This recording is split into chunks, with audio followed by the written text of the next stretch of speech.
All right. Howdy, partners in wine. I'm Gitchagumi. I'm Christy May. I'm Devin Bacon. And that makes this Wine with the Wifey. How is everybody doing? What's up? Don't mind the whining dog in the background. He's losing it. He's in quarantine right now because he doesn't know how to keep his nose to himself. But yeah, so we made it through another week. another week in the bag. Closer to Christmas. Oh, Jesus. When you have kids, you're just like, oh, Jesus. I've had Christmas tunes in my head for like the last week and a half. I'll be walking out to the truck and it's just jingle bells in my head for no reason. And I absolutely hate Christmas music. I don't like the extra cheery shit. I don't know. I don't know if it's just because I'm a Grinch or because I worked in a grocery store for 4 years and they play the same shit, the same playlist at the exact same time every day for 4 months straight. Even after Christmas is done, you're like, please shoot me. I don't know. I never really got bothered by like all the music, like repetitive. I worked in produce by myself. Like, you Yeah. ain't got nobody to talk to, nobody to entertain you. Yeah.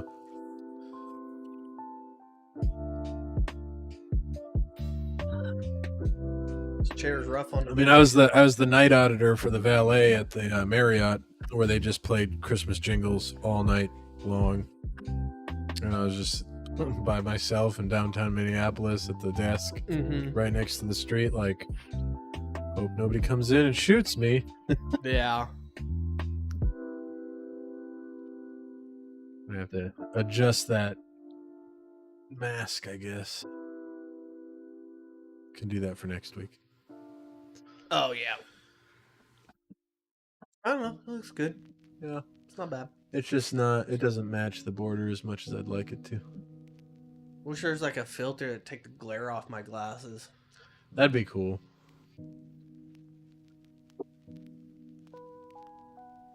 I mean, I guess I could, if I had like polarized lenses or whatever, it'd probably be less reflective, you think? No, it would still reflect. All polarized lenses are going to help is with what you see through the lens. That's fair. I don't know how that shit works. I always had like cheap glasses. Speaking of glasses, I went to freaking finish up like my fly physical, all that stuff, and you have to do the whole eye exam shit. And I was just like, hey, my last set of civilian glasses that were really nice, I really liked them. I had them for 2 weeks and then they got blown off my face and destroyed. Do you think, I could order another set? He's just like, yeah, it's like your address, all that stuff the same. It's like, yeah. And it's like the civilian part. All right, cool. Well, what's your email? And then it's like, wait for an email and stuff, and it'll let you know when you can come pick them up. It's been like a month and a half. What? And I ain't got Nothing. shit. Nothing. I'm just like, you fucking Dirty. douchers. Dirty. Yeah. I want to go back and be like, hey, about them glasses. Like, yeah, can we get a... Because I've been wearing these freaking things, and I do not look good in these at all. BCGs. Oh, and I also started back buzzing my hair again. Yeah? Yeah, well, they were doing like the little, like, kind of swoop from the front a little bit or whatever, and I was like, it wasn't looking too bad, but the last time he pulled it from the back more, and it was like 3 or 4 weeks ago. I was laying in bed, I was just kind of like scratching my head, and then I was like, could twist my finger around my hair around my finger like 6, 7, 8 times. I'm like, whoa, this is wow. Pull it out. That sucker's like 7 inches long. Straight to the back. Holy cow. I'm like, oh heck no, we ain't doing this Donald Trump swoop around the front. Like, nah, screw this shit. Nope. Went to the bathroom, got the clippers, and zipped it all off. I was like, screw that.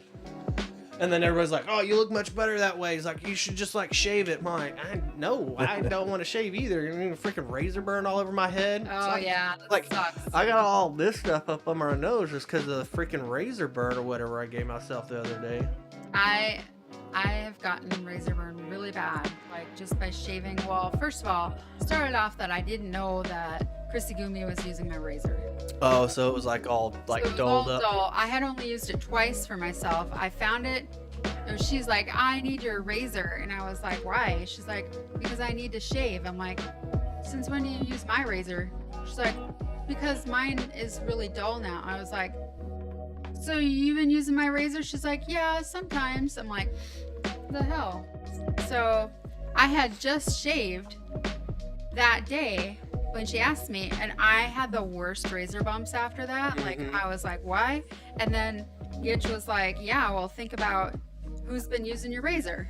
You've been shaving with a dull razor. Yeah. And, you know, I got redhead skin, so it's super sensitive. Yeah, that's my problem is, like, I only shave, like, with the grain. Whenever I was, like, when I started going basic and they were making me shave every day, I would try to shave with the grain and then against the grain. But what sucks is you do that in the early morning, and then you go out to PT, and then you sweat. And then the sweat gets into the, you know, the irritated skin, and then you get all these bumps, and then ingrown hairs, and then they get infected, and then it's just shit. So since basic training, I have been, I shave at night. I shave at like 8, 9 o'clock in the evening or whatever, and then go to bed, so that way my skin's all nice and healed up for the next morning. So whatever I get into starting off in the morning, like it's the redness has gone away, but I still kind of get like the razor bumps or whatever, especially down here in the lower parts of my neck. The downside to it though is around about like 2:30 or 3 o'clock, you can already like kind of like see it and feel it a little bit. Fortunately, when it first comes in, it's still a little light, so I can get away with it, but I always have an extra razor and shaving cream in the truck just in case. Yeah, I think what made it worse for me was, like, for one, it was huge razor bumps. It was like, it looked like I had straight up acne or something, like huge acne bumps. And then I've been working out, and so, like, I think all the rubbing and everything in my thighs in that area, like, straight up just made it worse. I felt like I had some, like, STD or something. I was like, oh my god, look On your leg. Yeah. Jesus. Got leg herpes. Yes. The question to Gitch. What'd you give me? Jeez, good lord. I had the benefit of being blonde, so I could probably go about 3 days before anybody starts to notice. And your hair doesn't roll. You know, like I have spots where there just is no hair. I had that whenever, I think starting like, so from about 23 to about 25, I could get about 3/4 of an inch on my chin and on the neck. But the neck wasn't like thick, it was just long and stringy. So it was like, you had to like keep it down. But then it wouldn't connect to anything. I could grow sideburns like a motherfucker though, like inch wide sideburns, and they would go all the way down. That's cool. Like my dad was really, he's like, you're gonna be bald and you can't grow a beard for shit, but them sideburns, you know. So like I tried to work it as much as I could, you know, and but I couldn't get this to connect. I couldn't get this to connect. Half of it was like patchy, didn't really come in, but now it all connects. But it still grows more out the neck first than it does like everything else, and then by the time it gets somewhere where I feel like I can like shape it a little bit, it's time to go back to work and I got to get rid of all of it. So I don't know. My brother, when we went on leave and stuff together, like he showed up, he'd already been off for about a week, and he'd already was sporting the stash and the little bit of like chin hair or whatever, but he can't grow a beard or shit either. It's like, man, you give me about like 3 solid months, I might look like I'm 22 again with my stupid ass like 3/4 inch goatee and sideburns. That's funny. I won't have no hair. I'll have to keep hiding it under the hat. my first deployment, we had a mustache competition. Like every deployment. And I wasn't gonna do it, but I was a private, so I was like, you're doing it. Yeah. And I was like, you guys are gonna regret this, but okay. And I did the best I could, and I had this mustache on, and our sergeant major came out to our little patrol base, and like I was helping him like put his bags in the Humvee after his visit, because you know they hide all his privates away when the sergeant major's around. Yeah. And then they're like, go carry his bags to the Humvee. And I'm like, all right to that. I walk out there, I throw his bag in the back of the Humvee, I turn around and there's Sergeant Major right there, and I was like, what's going on, Sergeant Major? He's like, what the fuck is that on your face? I was like, that's a mustache, Sergeant Major. He's like, it looks like 2 caterpillars fucking. I was like, roger that. And my squad leader was like, you probably want to shave that mustache. I was like, yeah, I told you guys. When I was in Korea, I was a PFC. They're like, the first commander I had, he hated facial hair. Like, he just thought like everybody should be completely clean, right? Yeah. But they had like a couple, got one of the warrants and one of the crew chiefs or whatever were constantly like talking shit to each other, you know, about who could grow like a better mustache or better beard or what, you know, all that stuff. Well, he overheard it, and you know, it kind of like people talk about it, and then it spreads, and then now everybody wants to do it, you know, and then some of the other flight company were kind of doing it. So he's like, all right, cool, we're gonna do no shave November, and after that, no more. You can't grow one until after I leave, like, because I'm not doing, you know, we're not doing this anymore.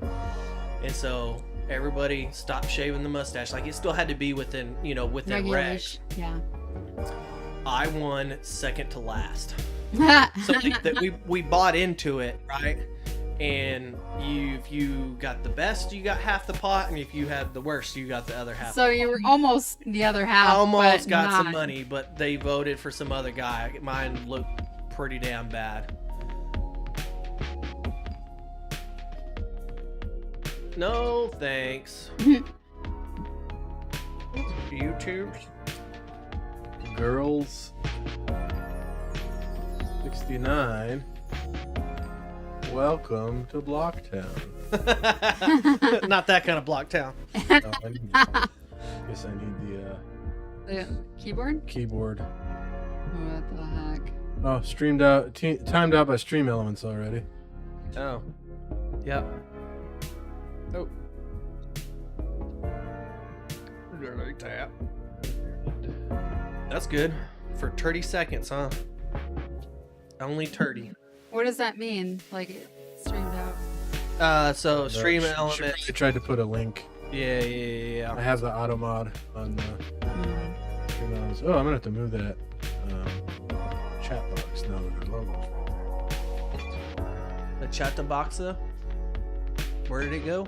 I guess it's like, it comes up right over a logo or something. I don't know. Oh.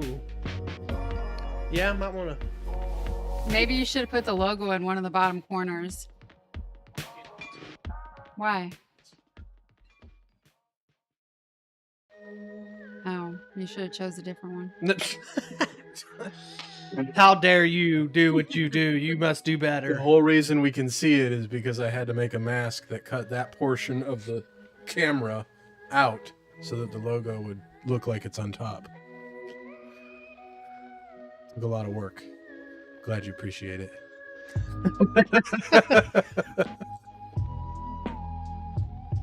I want to see who the individual viewers.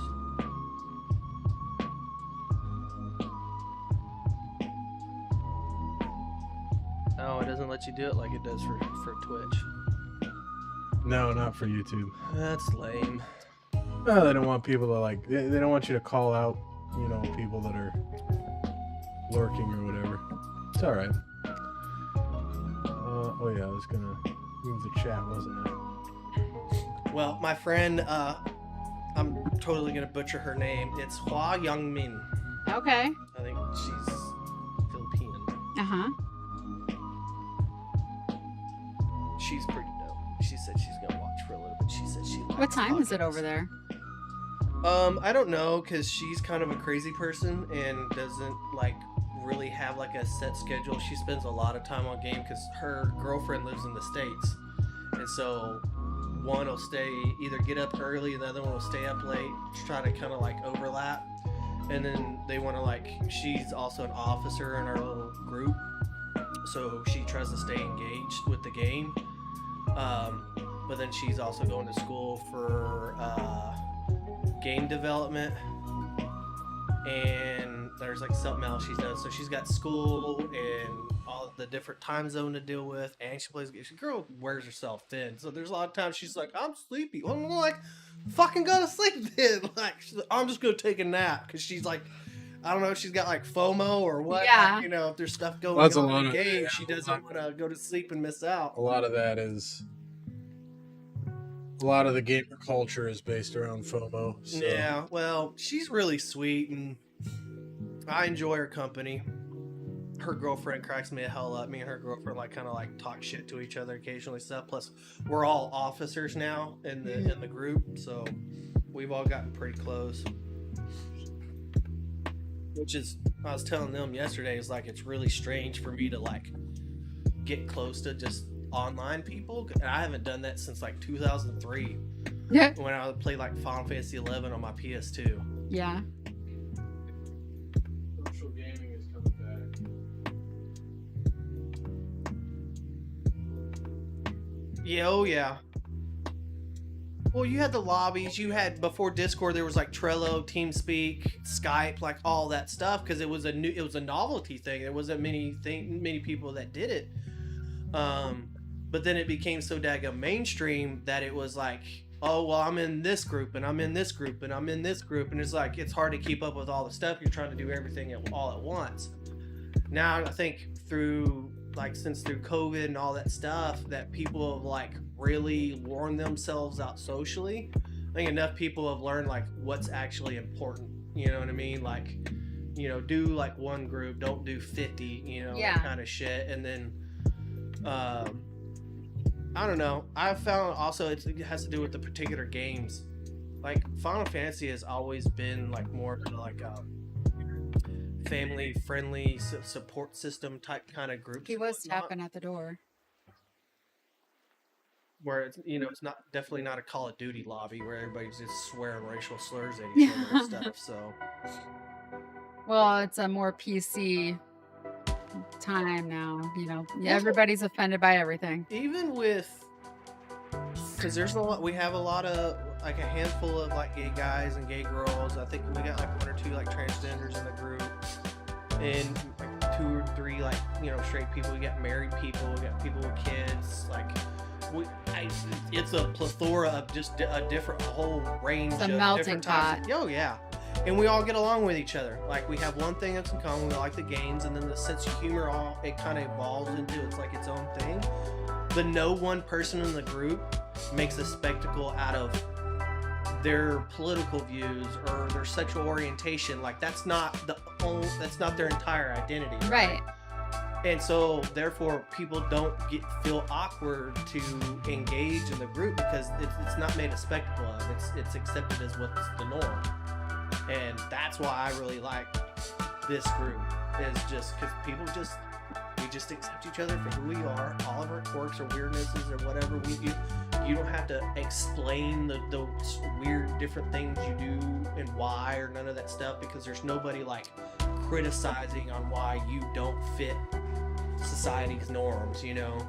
It's like I could go and tell somebody at work, be like, oh yeah, I haven't had sex since 2013, and they'll think something's wrong with me. Yeah. You know what I mean? And they're like, well, you need to do this and you need to do that. And I'm like, well, you're not my dad. Fuck off. I'll do what I want or what I don't want. That's you like know? when I was in flight school and I told the guys that I'd never been to a strip club, and you would have thought I was like a freaking troll. Beat you over the head and drug Yeah. you out there and made you sit through that awkward ass shit, probably. Well, they tried to. They're like, oh, you gotta go, blah, blah. I was like, I really don't. Well, There's it's nothing the- there. When we went out for to me. Boise, when we did the OCTC and stuff, when we had to escort the freaking Apache pilots and stuff, a handful we stayed in the National Guard barracks and stuff, but we were out at the titty bar every fucking night. I'm like, oh. And nobody wanted to DD, so I ended up sitting in the daggum Suburban waiting for all these fuckers to, like, you know, we'd go eat, we'd drink a little bit, okay, cool, and then I would sober up before leaving the restaurant, and then we would go. It was like every night they wanted to go there. I'm like, why are you just throwing your money away at this shit? Like, what do you get out of it? Like, and it was just always so awkward and dumb. I've never understood. I went with Robertson and his wife, or ex-wife now, I guess, actually, and I forgot what the other NCO's name was. Either way, it doesn't matter. And we went and we had a fun time, but it was mostly because of Zach's wife, because she was a hoot. She was hilarious. Like, it was just fun and games, and the girls that we like hung out with and whatnot. But I got shoulder checked in the side of the head, or elbow checked in the side of the head by a couple of girls, because it's like, I'm tapped out. I ain't got no more money. I've been here for like 2 hours hanging out with my friends. Need to do 2 dances, whatever. Talk to them. Like, I don't give a shit what they're doing, whatever. But just, I guess, bond with somebody that I actually trust, and not a group of bunch of, overstimulated douchebags. So it was a good time, but whenever I ran out of money, the tables turn on you, and then it gets really fucking awkward. You're like, bro, I've just spent like $200 fucking bucks On nothing. Yeah, like, and I'm telling you, like, I'm Marley. putting it down because I ain't got nothing more, you know. And now you're mad at me, like, well, you can dig through my pockets, you're gonna find a whole lot of nothing, like, because I got nothing.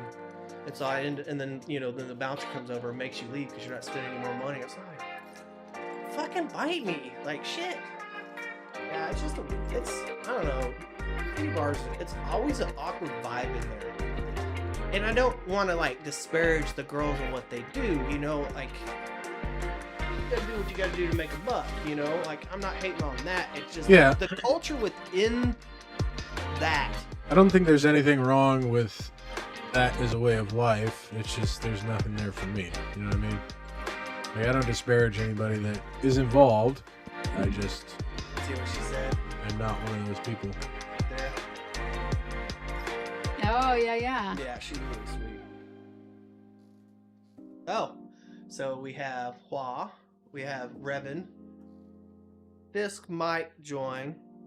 Oh, look at you bringing everybody Bringing all over. the viewers. Trying to. Bringing all the fans, the new fans. Although this number hasn't changed. I'm like still only 4 watching. I'm like, come on, update. That's fine. Yeah. Marley. I try not to watch the numbers outside of just. Well, I wanted to see like how many of my friends are Random watching. curiosity. I don't pay that much attention. Marley, no. You dang crazy. Barley, you gotta go lay down again, buddy. Hey, Apollo Hawk, what's going on, man? That is Revin. Okay. Oh, whoa. He calls me. What's up, kiddo? She hadn't called yet. But, huh? No, but it should be sometime soon because it's like almost 10, so it's almost 9 there. Did you take your medicine? Okay. And I want to say, well, she said 7:30 or 8 her time. It's almost. Well, Rev, thanks for saying hi in the chat. Just to give an introduction, this is my friend Gitchy Gumi and Chrissy May. I known them now for like what, 6 years maybe? Yeah, when did you get out to Lewis? Well, I left Korea 2016, so it'd be like So it'd be like 6 years. Yeah. Yeah, so I was out at Washington State with them and deployed with them in 2017, and then moved out here. And I was here for like what, like a year or two before I realized y'all were here as well. Mhm. So, and then we've been doing this together for what, almost a year now. A little over a year, yeah. We just had, well, we're on episode 72, sorry. It's a weekly show. We've only missed probably, in 72 episodes, we probably missed a total of 4 weeks, maybe. Yeah. Maybe more, because the last couple months have been it's been real hard to get the show going, because either Chrissy May's been out of town, or I have or we've both been. I'm in grad school, she's in nursing school, so it's, and then I work full time.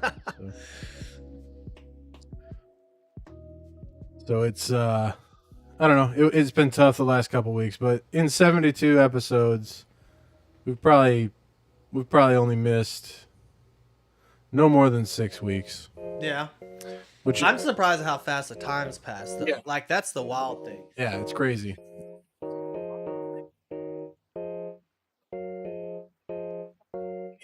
Right? Yeah. And this is why I want to get back to lavalier mics. Because as soon as people stand up from the table, it's like, nope, can't hear you anymore.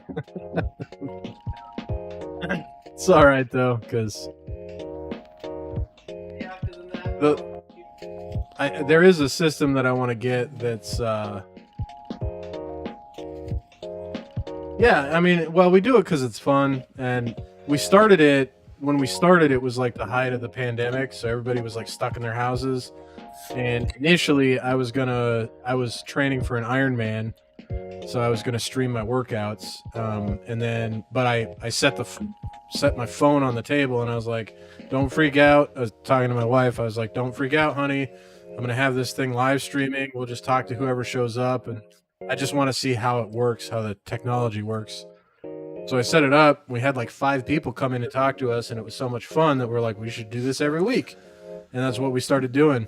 I know when we came on, we had people from like Ireland and other places, and we're just sharing like culture, and the candy was like a big thing and stuff, and then like all over the world. And yeah, once we started being able to have people over, there were other, like, I think the UK was still on lockdown, parts of India was still on lockdown, so like people would come in from those countries and just like hang out, and it was cool because it was like they could feel like they were hanging out with somebody not in the house, but still while they're on quarantine. So that's kind of where it started, and then it's just evolved from there to just being a bunch of rumpus friends hanging out, trying to stay out of trouble.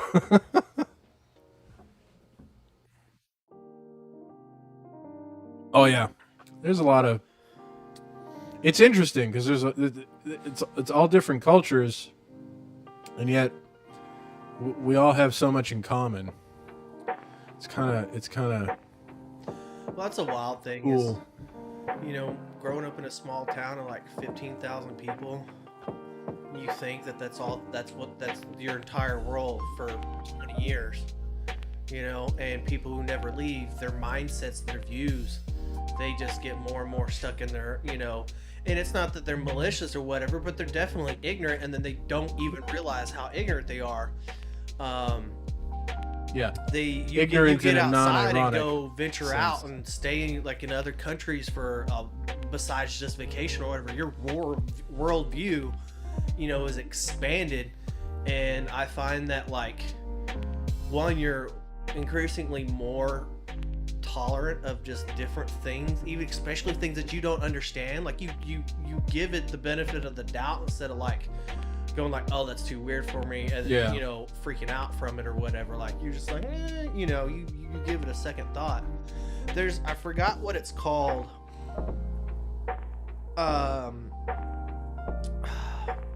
William Shatner talked about it whenever he actually went up into space, and it's something that a lot of astronauts they feel like an overwhelming sense of overwhelming amount of emotion. His was grief, because when you look out the window and you see the world in its entirety, I forgot, I don't know, astronauts, there's they have a phrase for what it's called and stuff, but then a lot of people, they completely write off any war. They're like, it's senseless, it's pointless, it's a waste of time. They really see how fragile the world is, and I think those are kind of interlinked with when you start traveling around or whatever. Your worldview, your understanding of a lot of things is. Yeah, when the world gets smaller, it gets harder to conduct the mental gymnastics required to see the adversary in that person that you just met. Well, everybody, different people seem less of a threat. Right. And as soon as you give them a chance, there's quite a bit of culture shock that hit me when I went to Korea the first time. You had the language barrier, just the way they do things, their mannerisms, what their family life is what their values and customs and stuff are is so different from the American way of life. Yeah. It's you're afraid to join in or ask questions because you're afraid to offend, because you're outnumbered. When you're in the States, you're in America, you're not outnumbered, so you can be rude to anybody you want to, and nothing's probably going to happen. You go there, you can get yourself in some serious trouble. You say the wrong thing or do the wrong thing. Yeah. So people are very apprehensive, but once you get past that initial okay, I know what I don't know, but I know just enough to like keep my nose clean and stay out of trouble, and also to like learn more. It's the same as doing like key leader engagements in Iraq and Afghanistan. And even between Iraq and Afghanistan, the cultures are so drastically different that it's like anything that you pick up in Iraq, you can't use in Afghanistan because it's a totally different. Yeah. And even if you're in southern Afghanistan and then you go to northern Afghanistan, it's still completely different dynamic. Well, it's very tribal. So yeah, it's pretty crazy. Just all those kind of little things. But then when you strip all down to it, we're all human. We're all people. Yeah. And we're just trying to survive the best we can. And I mean, you start to look at like the history behind the area, and you can start to understand where some of those customs come from. Yeah. So another, like, I'm really a big advocate of like mandatory servitude. Like, you know, like, because since South Korea is still in a war, they're just at a ceasefire. So every Korean male from the ages of like, I think it's 17, 18 to like 26 they have to do 2-year mandatory service, and they get to kind of like pick where, you know. With them, I don't like, they probably have certain benefits that's unique to them, but I think it'd be really beneficial for Americans to do that. Simply like just to have like a 2-year or something, like, you know, maybe not necessarily mandatory, but like something where it's like really easy to just get in, do your 2 years and like get out. Do like something like the CCC or whatever back like prior to like World War I, where, you know, they help rebuild bridges and fertilize the land and different, you know, to try to get out of the Dust Bowl and all that stuff. But because America is a melting pot all on its own, but we still do section ourselves off within the country. You know, city by city, we have our own neighborhoods, and that's not entirely like an individual person's fault. It's just kind of how, to me, that's how it turned out, and how, you know, our higher ups, you know, finagled shit. But in the Army, you are all meshed in together, and it doesn't matter what your background is, what your religion is, what's, you know, all that stuff. Like, you have to figure out a way to meet in the middle to accomplish the mission. And when you have a common goal, you'll find you're tolerant of a lot of shit. And then once you get past the, oh, I'm tolerant because I don't understand, but then you learn to understand, and it's like, oh, fuck, like, they're cool as hell. I don't know why I would ever. Welcome, Gandalf. How you doing? What's up, Gandalf? Long time, buddy.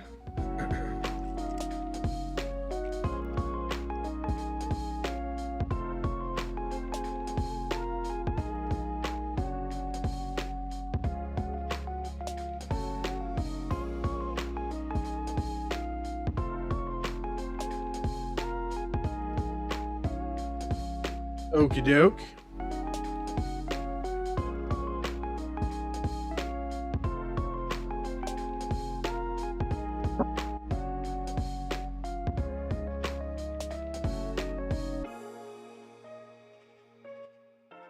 That ought to take care of the music. Doing good. How you doing? And Apollo Hawk, yes, I agree.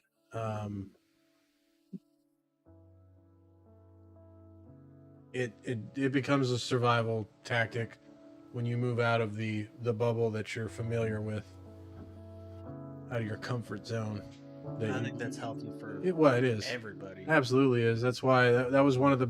I was a camp counselor for many years in my younger days at Boy Scout camp, and that was one of the most valuable functions of Boy Scout camp was getting 11 to 17-year-olds out of their comfort zone so that they could actually learn life skills. You know, it builds up self-confidence and stuff too. So when you got, right, you know, you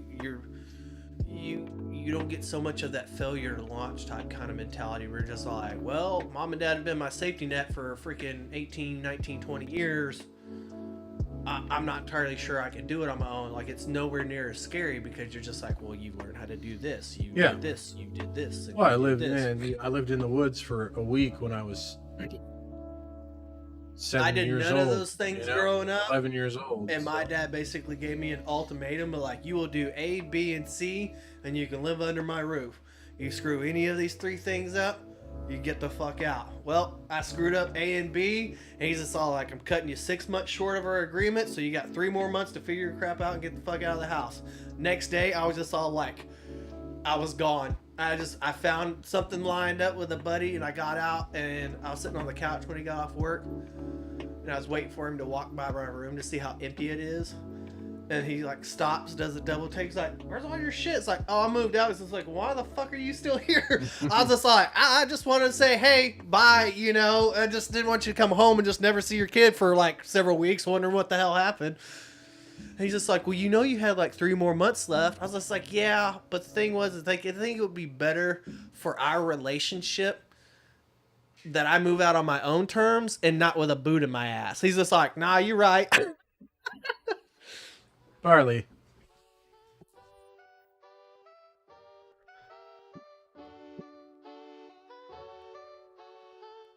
Yeah, I remember.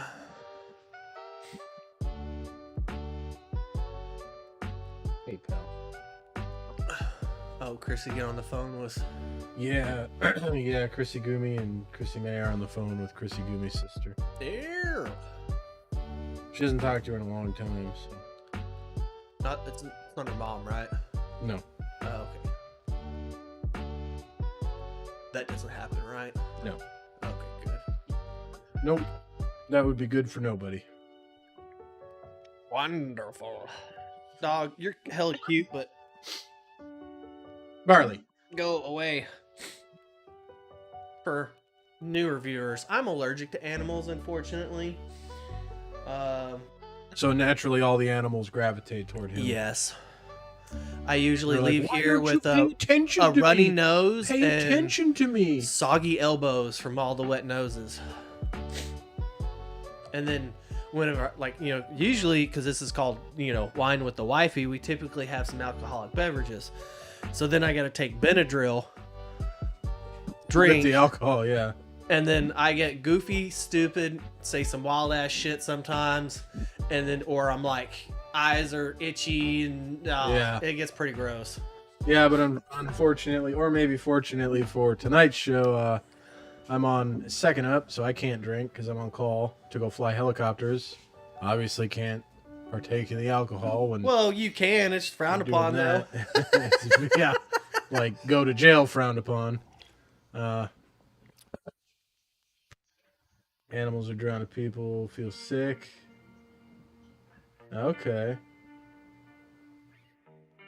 Interesting. I had not read that. Yeah, I wish I had some off bug spray, but for dogs and cats. I've been I guess that's reading- ammonia water, but I think that's a little cruel for their little noses. Yeah, probably be a little burny. Yeah. I don't know. Again, Plus, it's not my house. Plus, it's not my house. It's their house. This Right. is their territory. How rude of me to go like, Yeah. you know, right in the nose. Yeah, I don't know if I've told you, Gandalf, that I started a master's program. I think I did tell you. I actually started it. I think I told you I was thinking about starting it, but I'm well on my way to be having a research degree. Research degree. Yep. You go research to learn how to research. That's basically what it is. Yeah. Yeah. Yeah, I am in the middle of my first class, which it's been kind of, you know, because my entire bachelor's degree, now granted I got a bachelor in science, so it's not really very writing centric, but even my like English composition classes, the longest, the Jabeti YouTube, welcome back, my friend. But the longest paper I had to write when I was doing my undergrad was maybe 4 pages. But for this class, this is the first class, and it's like, take this class first for your program. And it's basically just a class on this is what the research process is, this is how it works. You're not going to write a research paper because you don't know how to research yet, but you're going to do a case study on something. Yeah. By the way, your proposal, your research proposal is what it's called. It's basically like asking permission, asking the professor, is this a good thing for me to do my paper on? That by itself is 5 pages. And that doesn't include the title page, the abstract, or the bibliography. It's got to be five pages of content, and then I've never had to write an abstract before, so that was a new experience. It's the first time I've written a paper and gotten a B since I've been doing college in the Army. The last time I did a research paper, it wasn't even really I had to write anything long form. Was a book report on using Thomas Jefferson's autobiography, and he writes in Old English. And my community college U.S. history professor weighted that one grade so heavily that if you made so much as a C on it, you'd fail the whole fucking course. Wow. I failed the first time going through U.S. history because he just didn't like what I was just like. One, I couldn't understand the shit he was talking about because it's written in Old English. All the ye's and days and thines and whatever. So I looked at the synopsis, the cliff notes, or whatever, to get understanding of what points or what he was talking about, and then made my book report on that in my own words. So it's not like I cheated anything, but I just couldn't understand any of it. And then he failed the shit out of me on that. I was just like, really? So I just didn't like it. I'm like, you just wasted so much of my money because you thought I was gonna be doing a fucking book report at a master's level freaking. This is community college, homie. What are you doing? Yeah. No, that dude pissed me off. Some people are like that. Well, now I have an entire college transcript that I can't use anywhere because my chemistry teacher had nothing but chicken scratch. Nice. Congratulations. Hell, that's awesome. Dope. I'm sitting at, I think, still 98. Haven't moved. The needle's just the right solid 98. I'm going to start doing more shorts, though. Yeah. Yeah. I know a lot of your shorts have actually got pretty good numbers. Yeah, and I started recording, or I'm going to, this is the first show that I'm doing it with, but I'm recording the raw video and audio file, so that I can go through and pick out some shorts. And then I actually, one of the guys that I work with said he wants to get into editing. And I was like, I don't have time because I'm doing a master's degree. I have a full-time job. I got a kid. I got a wife. I got the show. I got 8 animals. I'll give you the raw files and stuff so you can play around with it or something. 99, nice. That's good to know. So it's gone up, but yeah, I was like, I'll give you the raw stuff and you trim it down. I showed him a couple of the shorts, like the one where I'm like, I'm not in a hurry. Yeah, it's my favorite one. And I was like, this is kind of the stuff that I'm looking for. And with the changes that YouTube's making to their channels, for smaller streamers and stuff on YouTube, they've made big changes where the discoverability is a lot better. Well, and they're changing it so that your channel, when people go to your actual channel page, it doesn't get all cluttered with your live streams are in a separate thing, your shorts are in a separate thing. They just changed that for short, they're not mixing shorts in with the other regular feed and all that stuff right. I still wish their main Discover page didn't mix shit in with stuff that you're already subscribed to. That's why have a subscribe column feed and then still feed that into the. Well, that's just they take into for that stuff. They take into consideration of, have you watched that video? Have you watched the video multiple times? Have you only watched part of the video? Is it an older one that maybe you missed? Nah, I still think that's freaking ridiculous. Plus, the other thing is when you use the search function, you can put stuff in the search function. Hey, nice. 100 subs. Sweet. Woo! When you put in the search function, you can put in verbatim what you're looking for. Well, the first 5 things pertain to what you're searching for, and then it's back to your regular daggone feed in the same search function. I'm like, why are you suggesting cars and drag races when clearly I searched for anime chicks or something? You know what I mean? Yeah. They're drastically different from what you searched, but only about the first 5 or 10 are relevant. I'm like, I don't know. I've seen some other people like bitch about that same thing. Like it needs to kind of be a little bit more refined and make more sense, and not, oh well, we're just gonna shove the YouTube algorithm down your throat at all times. It works pretty good for me, but I usually spend. I don't know if a lot of people do this, but I spend most of my time on my subscriptions page, and then if I go through the subscriptions page and I can't find anything that I want to watch within the last like week or so, then I'll go to the recommended. I stay on the Discover on the recommended majority of the time. I think a lot of people do that because I'm looking for like new content, and that's another thing. Is it's like, so say that like, so what I'll do is if it's something I'm not entirely sure I want to commit to, I'll let it autoplay within the feed, right? Mm-hmm. So I catch like the next 5 to 10, 15. Oh, okay, cool, this is good. Then I'll click on it. I'll minimize it, and so while it's playing in the little small tiny screen at the bottom, and I can hear the audio, I'm continuing to scroll. But the thing is like, okay, cool, they're talking about something I really want to pay attention to. I stop my scroll, bring that video back up. But if you let too much time go past, and you go, you minimize that to go back to your scrolling feed to go down, it recycles and then it'll stack you back. Oh, well, 3 new videos got posted, and they'll send you back to the top of the feed, and you're like, motherfucker, now I have those 50 videos that I've already scrolled past, and you're making me jump back to the top to catch the 3 you just updated in the last 10 seconds. I'm like, quit auto jumping me. That's one thing I hated about Facebook. You should be like, Facebook. scrolling, and you'd be in the middle of you stop for 2 seconds, sends you all the way back to the top. You're like, fucker. Like, yeah, that was the thing that irritated. Like I'd be literally in the middle of reading like an article or something, or a post that I thought was interesting, and then that's the main one of the big reasons that I don't ever look at Facebook anymore. I got rid of mine. I said fuck it. I mean, I still have it, but I don't really look at it. Like when I log into my Facebook, I've got like 20 plus notifications because I just I don't ever pay attention to it. Like Chrissy May gets on me all the time. Did you see what I put on Facebook today? I was like, nope.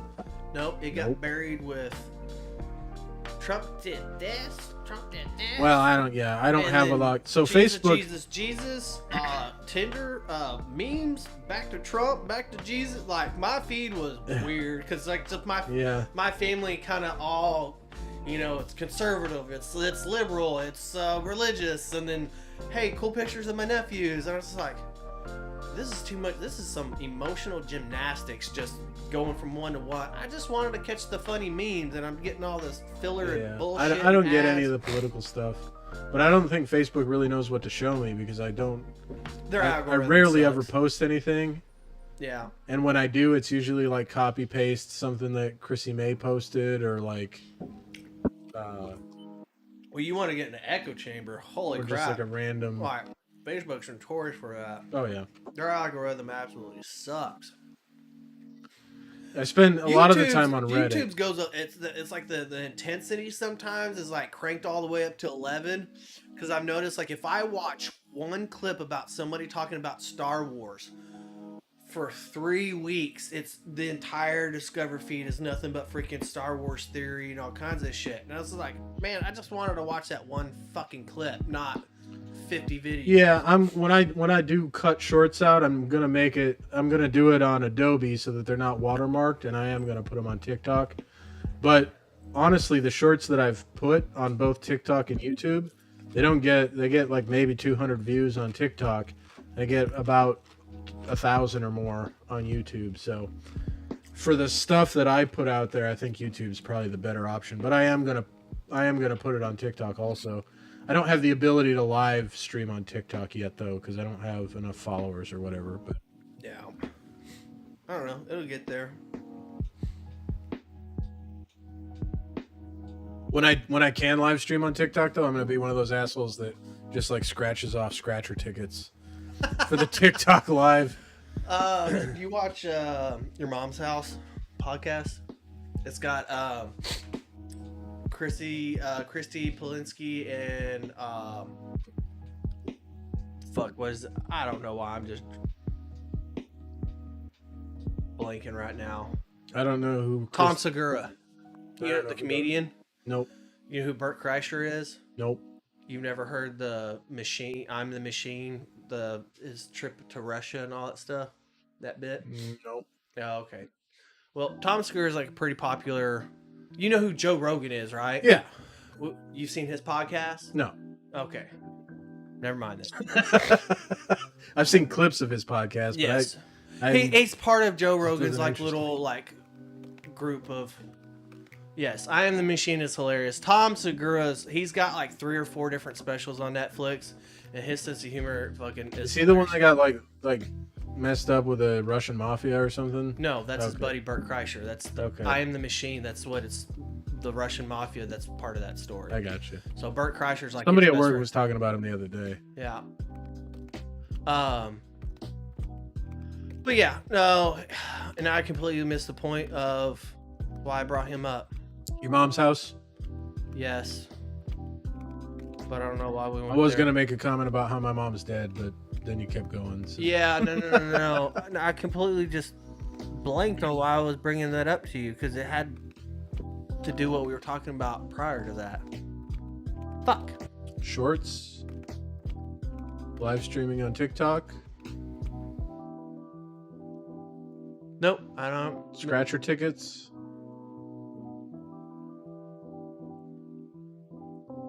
YouTube algorithm? No. Nothing's No, ringing a I bell. don't know. Okay. I think it was. I hate that. We'll watch the episode back and you'll be like, that's what I was fucking talking about. Oh, going down the rabbit hole is fun, but then you just get lost sometimes. Yeah.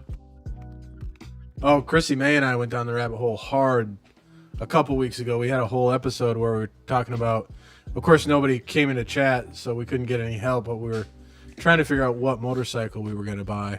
Oh, yeah. She messaged me. Was wondering Yeah. like what bike to get and stuff. I was just like, 'cause she was worried about buying the bike before taking the course. I'm like, no. Take the course. Yeah. Before you get the bike, because like they usually we put us on. Well, the one on post, they had me on a cruiser, but they had What's going on, kiddo? Yep. they had a couple dual sports.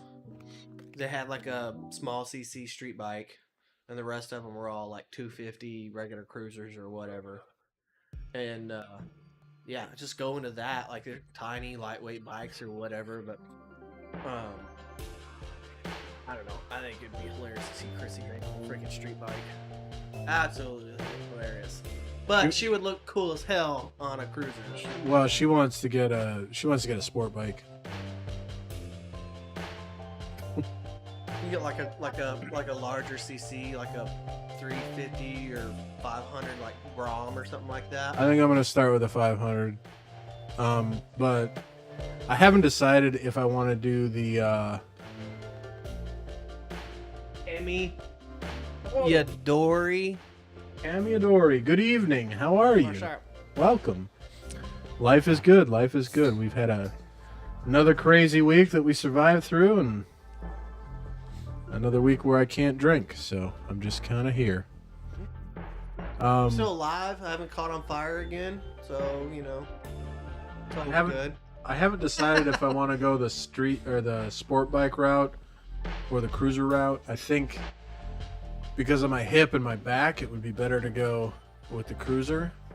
But I just like sport bikes. I showed you a picture of my bike. I like the look of sport bikes better. Yep, my motorcycle. So you don't pay attention. Why do you think your mom was asking me about what kind of bike to get? Why would I know? Yeah, Chrissy May's okay. Don't come through there, kiddo. The camera's right there.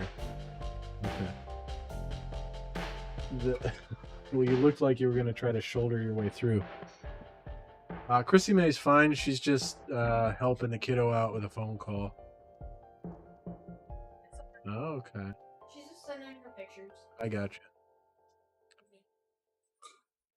That's is that a cruiser? Yeah. I Yeah, see it's a that. Honda Shadow 750 that I turned into a bobber. Nice. There's basically all the body stripped off, converted to a hardtail, so no rear suspension other than the spring seat. All new electronics and stuff. And It's not a then place for kiddos to be hanging out. did a tune-up on the carb.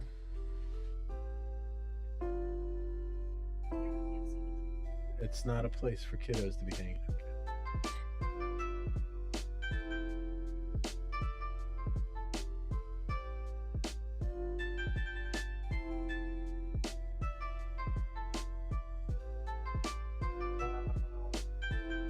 No. Not me. The extent of my graphic design skills is the border that you see around the cam and the little not so great mask. Kiddo, no. I'm not, yeah. I think Gandalf, if he's still in chat, he has some graphic design experience, but I don't know. It's not for you. That's Halloween candy. But I don't know if he's for hire or if he's got other stuff going on, so.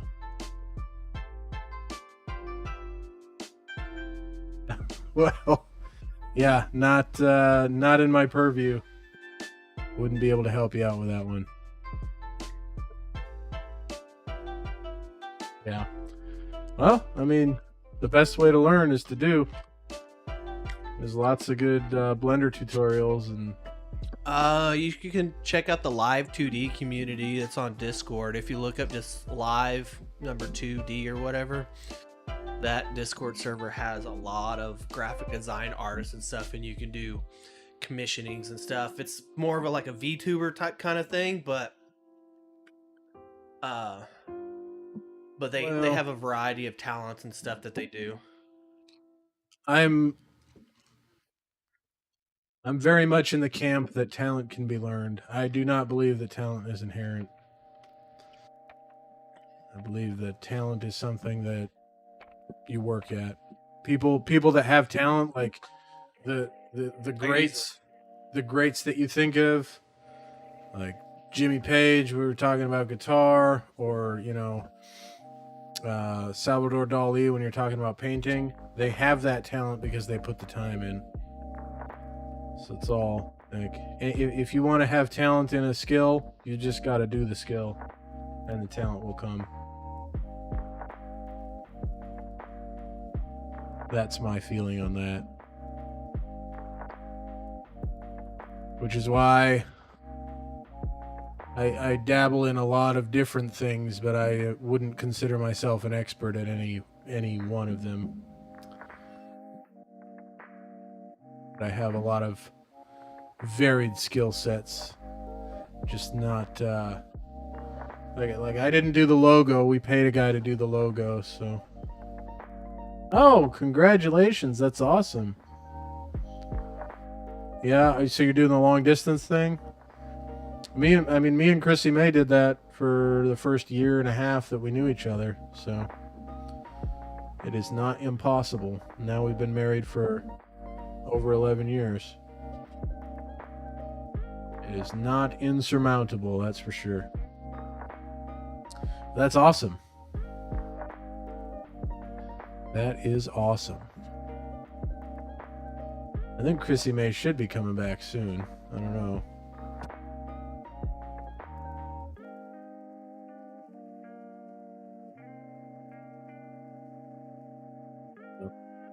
Segumi coming back.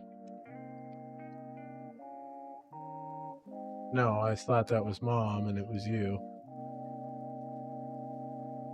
I want to know what? Not right now.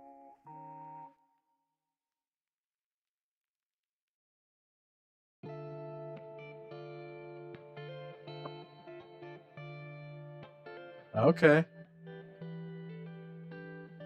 That's fun.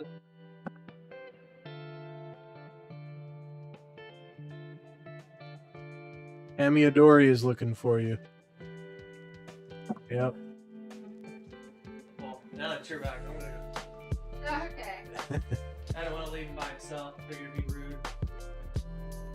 I was waxing poetic. What? You're a smash poet? All right, who are we speaking to? That's Camiadori. Oh, hi. That's your friend. How are you doing? He was asking about you. Aw. He's got a girlfriend now from London. What? No way. Yes. So red is my natural hair color. I was dyeing it blonde for a real long time because I have a lot of gray hair since I had cancer. And I thought, well, you know, gray, I could just grow it out and just have blonde hair and a like mix. But when you have natural red hair, it bleeds through the blonde really easy. It's like I couldn't get rid of this red. So it was just easier to dye it back. Just cover the gray. It's a more natural look. Doesn't everyone? Everybody loves redheads. It's true. Redheads are crazy, though.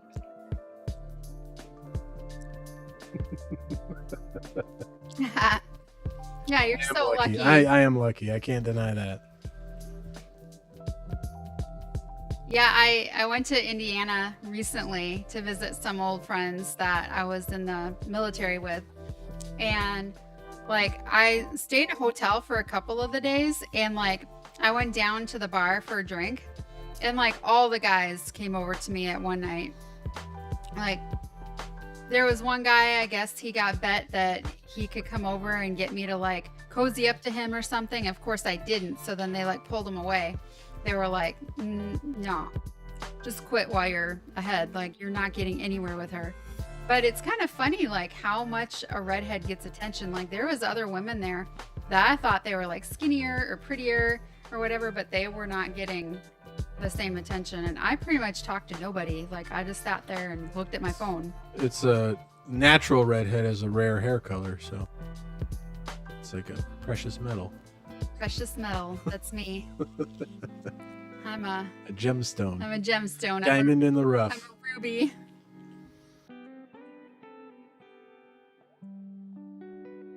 Did he tell you that I'm getting my motorcycle license? We were talking about that. Yeah, we were talking about how we went down the rabbit hole of motorcycles. We kept getting interrupted by the kiddo. I'm like a cobalt in a sea of aluminum. In Germany, there's a sentence about redheads. I'm sure it's highly appropriate.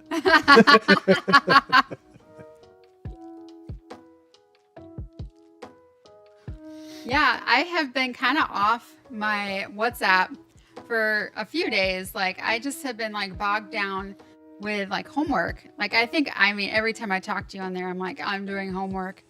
But I got back from Indiana and I got the flu, and I feel like I couldn't get over it for like days. And now I'm so backed up on homework. It's ridiculous. Like I'm just going to get bad grades for a while.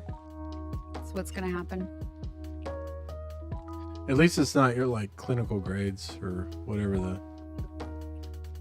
the important grades.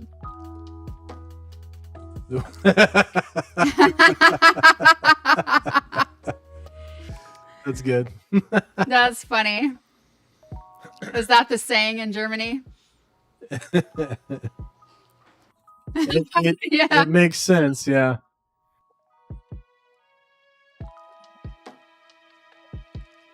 Chris said that the rustier the roof, the wetter the cellar. Wetter the cellar, yeah. Oh, that's Bacon's. That's Devin cookie. Bacon's cookie. Yeah, Oh, you yeah, did. makes sense. Yeah, that was funny. I got that cookie for him. Y'all are welcome to it. I'm not. Oh no, it's I'm yours. not a cookie person. I already ate mine. Like I've been trying to lose weight. I couldn't even finish. I couldn't even finish my whole cookie. Yeah, I've had their cookies before. They're really like I rich. gave the rest of it to Chrissy Gumi because. Yeah, I'm basically like on the starvation diet, but it's working for me. Like I've lost like a ton of weight, so that's great. I lost 5 pounds while I was gone for like a week. Wow. And then I came back and lost another 2. No, I had to get off that keto diet. It was like $160 a week. It yes. was helping. Here we go. The self-control podcast. But How are you spending that much money? well, the thing was, it was. Were you getting it prepackaged? Yeah. No, it was getting mailed to the house, and so it was already, it was just in vacuum sealed stuff. Puppy has no It was like self-control. maybe anywhere between 300 to like 450 calories per meal. Mm-hmm. So it'd work good. I could pack it for lunch, you know, whatever. Everything was like great, but yeah, spending, you know, you look at your bank account and you're like, okay, cool, what can I afford, right? But whenever it hits every single week, then the boxes pile up and you gotta take that shit to the garbage every freaking every week. Yeah. And I don't know, it just became more of a hassle. And then it just, you know, it hits a credit card every week. It's more, it's inexpensive compared to like DoorDashing every day, which is what I had a really bad habit of doing before. And I guess really just taught me like what ingredients I can put together to make the food good, I guess. Why But are now you so I canceled that jealous? shit. Now I'm back on fucking DoorDash again like a jackass. So I'm back up to like 192 when I was down to 185. We did. I thought you meant dollars a week. Oh no. We did Hello Fresh No, for it's my BAH and stuff. I got it like I've got the paperwork all resubmitted and stuff, but I had to pull some money out of my savings to pay rent. So, easiest thing to make in a crock pot. spaghetti. I mean, I make a lot of stuff in the crock pot. Like, you could like, I mean, I think I if use you the put- Instapot a lot more. If you put anything in a crock pot with a packet of Hidden Valley Ranch seasoning, I think it'll be fine. If you put anything with cream of mushroom soup in it. Oh yeah. Can you imagine cream of mushroom soup and Hidden Valley Ranch seasoning? Ooh. Yeah, I used to make my pork chops with that. Why don't you still? Yeah, so I don't know, because I don't make a lot of pork chops. So when I was back visiting my friends, like I cooked for them because they were letting me stay at their house and stuff. And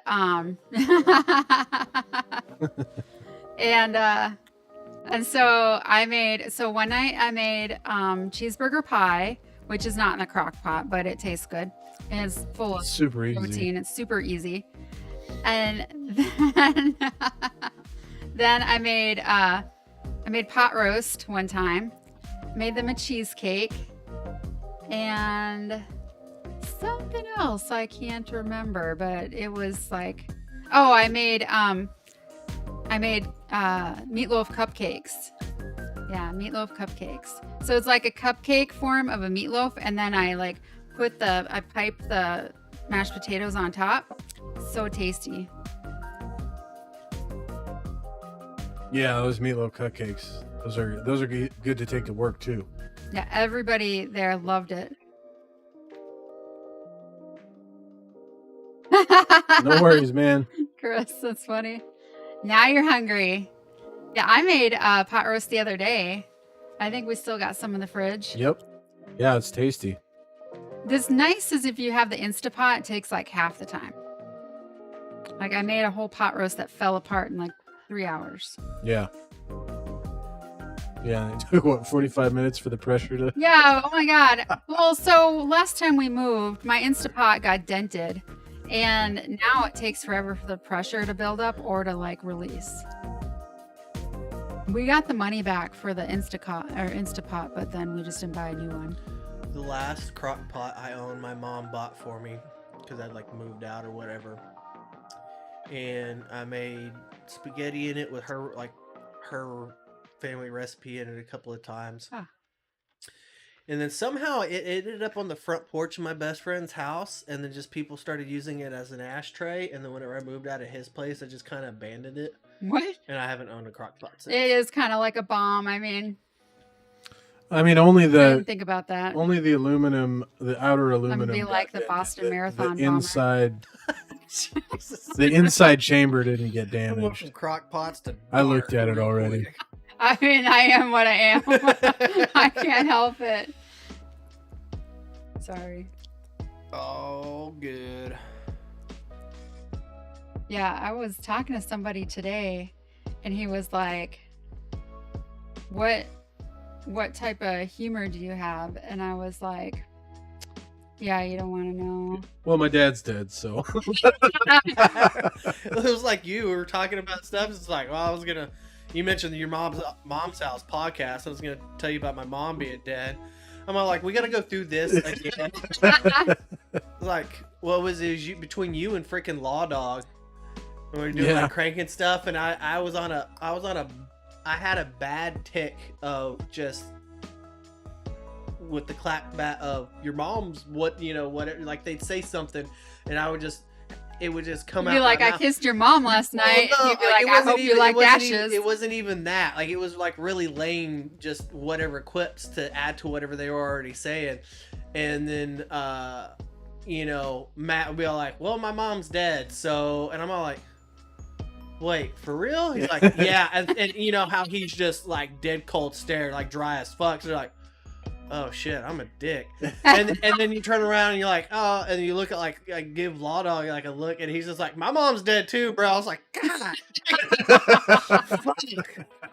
I was all having fun. Now I'm all depressed and shit for this next 3-hour flight. Yay. No, you can't go over by Mr. Devin. You're a cat. He's allergic. We were talking about that earlier. Yeah, I don't know how Devin survives in our house. Yeah. I vacuum before he comes. He came this time. I did last minute appreciate vacuuming. that, and I saw you doing that. I'm like, oh, that's really nice. Maybe it won't be some, and it's not as bad as it was last time. Yeah. My Well, nose we got is a rid of little, the carpet too. my nose is like a little bit like there, but also anytime that, what the hell's the dog's name? Don't say his name. Oh. Yes, that one. Like Oh, rubs its sleeping. nose or whatever. I just go wash my hands, so that way if I touch my eyes or anything like that. Plus, Sniffles hasn't like Yeah. chucked his nose on me. Oh yeah. Like, how do you deal with a cat that's sneezing all over you all the time? Keeps digging his feet into my stomach. Yeah. So new news, I guess you could say, is like I'm gonna get a motorcycle, and we're gonna get a. It was my idea first. It was my idea like 6 years ago. You said you didn't really care about motorcycles. Well, you have to get them and get the course before I leave here, by the way, so we can go ride together. Well, of course. 'Cause I got my paperwork submitted. I'm just waiting for the commander to sign off on it, so that way I can try to capitalize on what rideable weather we have left in the season. Oh, your cat drools? That's gross. Yikes. I had a cat that did that too. This little bastard. Are you sending me a picture? I'm gonna look. He probably is now.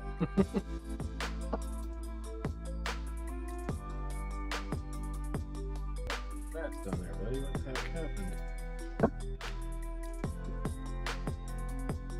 Yeah, he says he's drunken. Sent you a message. Yeah. Discord. No, he messages me on WhatsApp.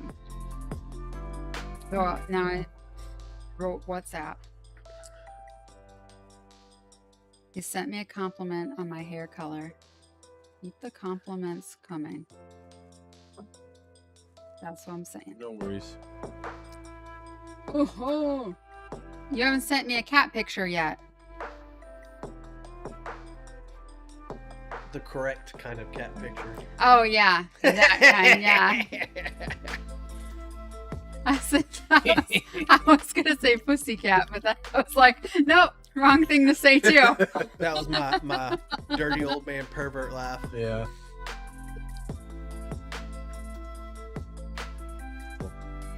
Oh, Sniffles mats. why don't you throw that away? We don't need that blowing into I already the. walked in front of the camera enough times today. Everybody wants to see your butt. Well, Steven's not here, so.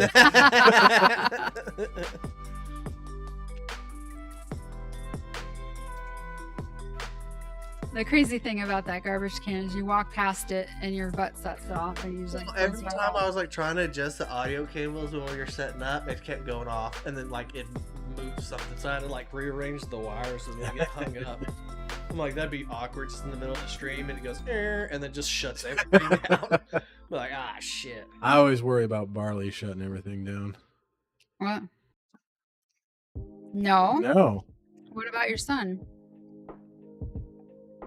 Man, I guess I didn't realize you had kids. I know you have a redhead wife. He's got a girlfriend in London. He's got a girlfriend in London? Yeah, that's what he was saying.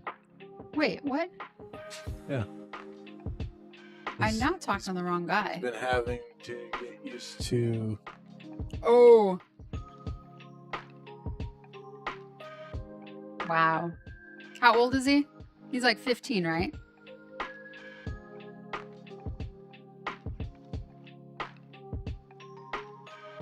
Tell me how you got this girlfriend in London. Yeah, you told me. Oh, 17. Okay. And like legal drinking age is 18, right? How did you meet this girl in London? And is she pretty? Does she have red hair too? Or is she blonde?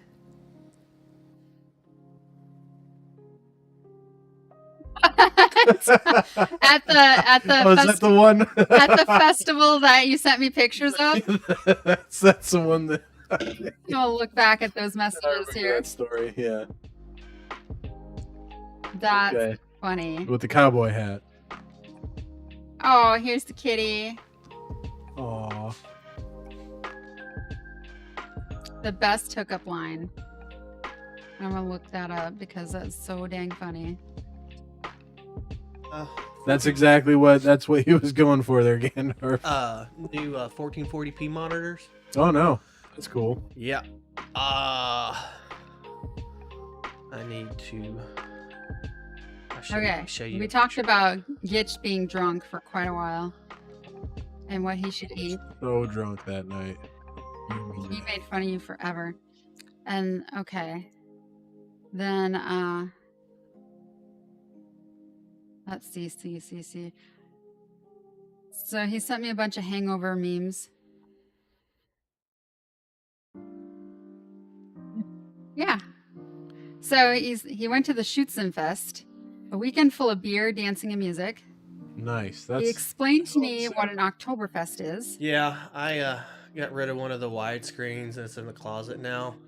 So I have the two main desktop ones, and I just went down to one screen because I have a little 4K He touchscreen on the bottom. sent me this YouTube when people from the USA visit Germany. It is hilarious. Because it was too much. But then I had like the mic and stuff now, or whatever's added to it or whatnot. But yeah, that one screen was more than enough to handle like any kind of stream, and then do the gaming on the dual monitor or whatever. And then he thought every house had a cellar in it. And I'm like, no, only old ones. or up north. Crazy thing is, you go to Texas Panhandle, it's hard to find a house that's got a basement or a Yeah. cellar. A lot of houses in Minnesota have basements. I sent him the story of the poop knife because, you know, I'm just me. Let's see. Okay, he's at the thing again. He says, I'm at the festival. It's so fucking hot. The neighbors are looking at me. I just played good old country. Oh, And then I played that redneck shit. oh yeah. Yeah.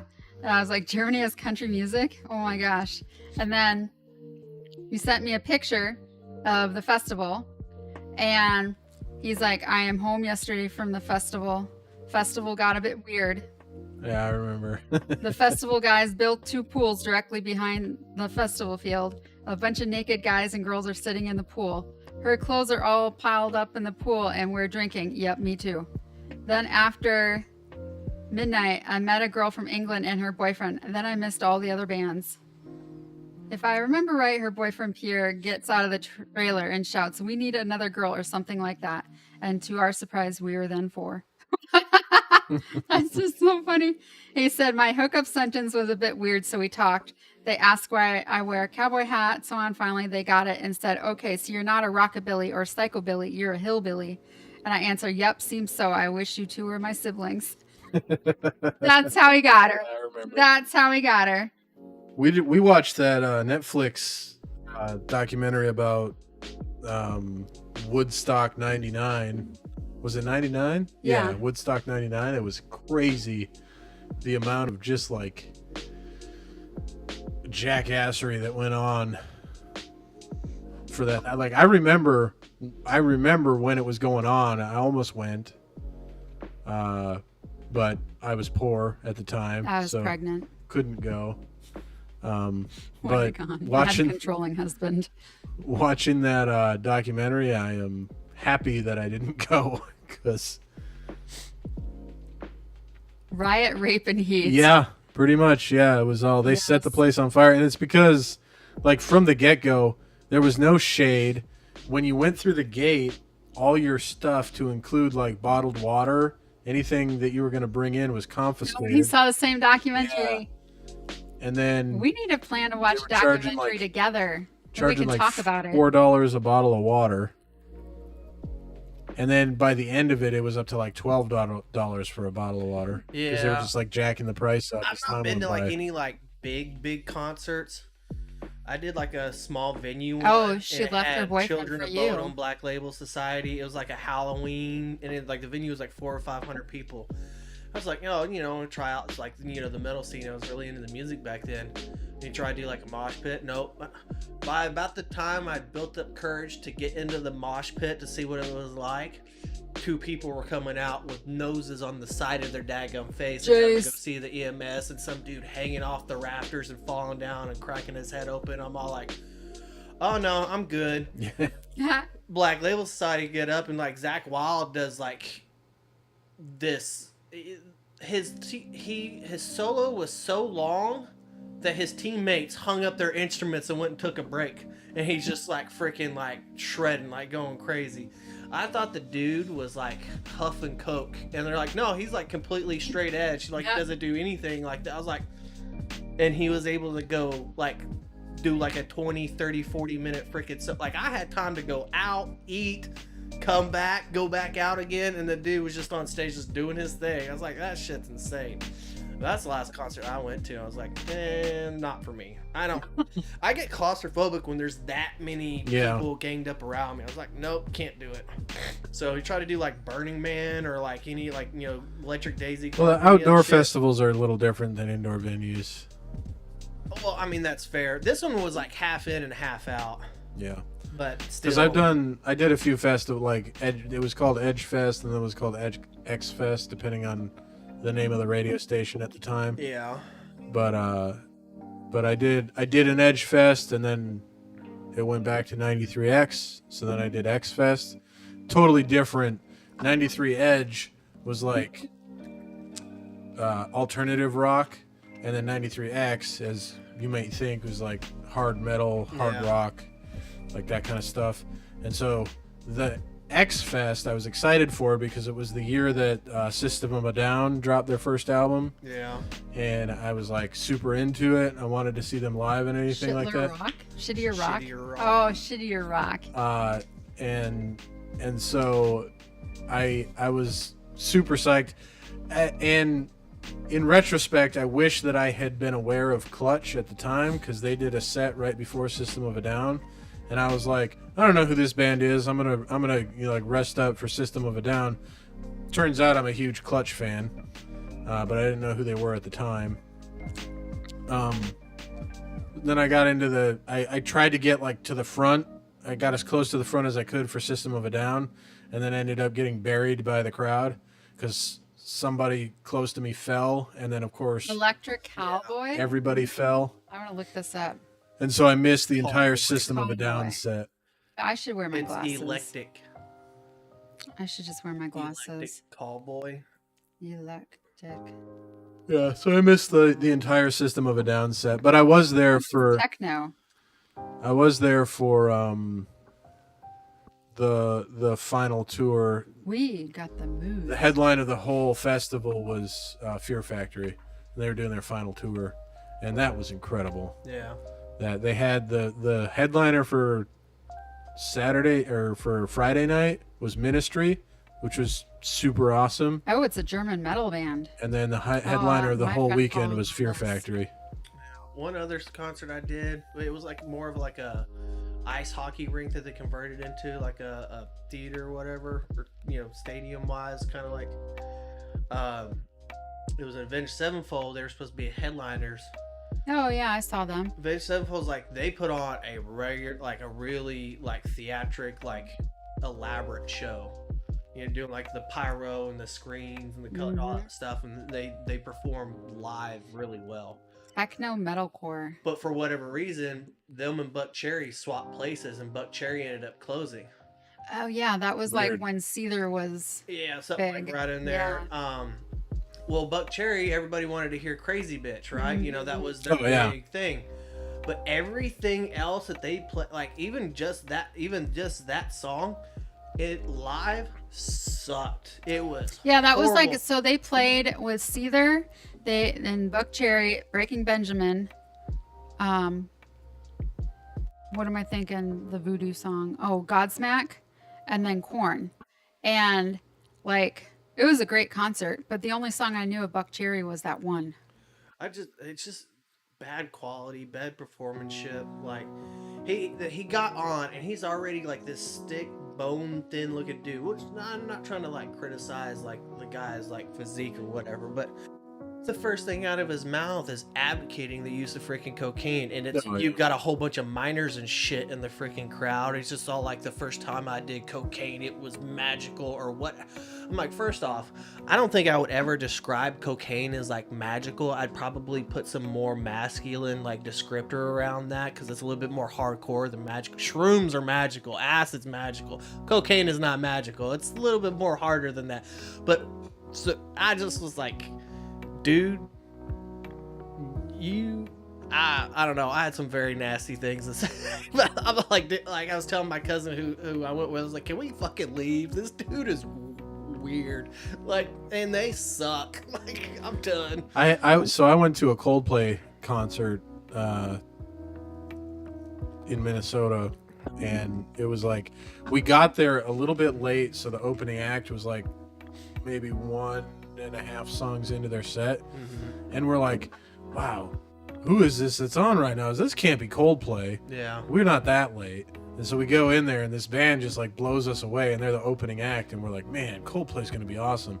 The band that opened for them was The Music, and I don't know if the lead singer of Coldplay just like realized that he'd been upstaged or like what happened, but he totally phoned in his entire set. Like, it was so boring that after like the 4th song, my buddies and I were like, this is not even worth being here. Like, we just got up and left. We bought the tickets to go see Coldplay, and then like 4 songs in, we were like, this is Lame. like sitting in church. It's painful. Like, I don't know. Their music was okay the first couple of Sitting times in I church heard is it. painful. wow. But it is Back not, then it it's was. so overplayed like on the radio or elevators or whatever that I was like, it's not entertaining to me anymore. Like, it's filler music. It's elevator music to me now. I'm like, ugh. Yeah, he was just like super low energy, and I don't know. And coming off of The Music from the beginning, which I don't know if you're familiar with them, but they're like super energetic. Woohoo? The Music, Oh no. like super energetic, super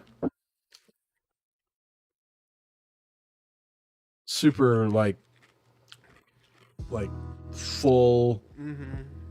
just beefy sound.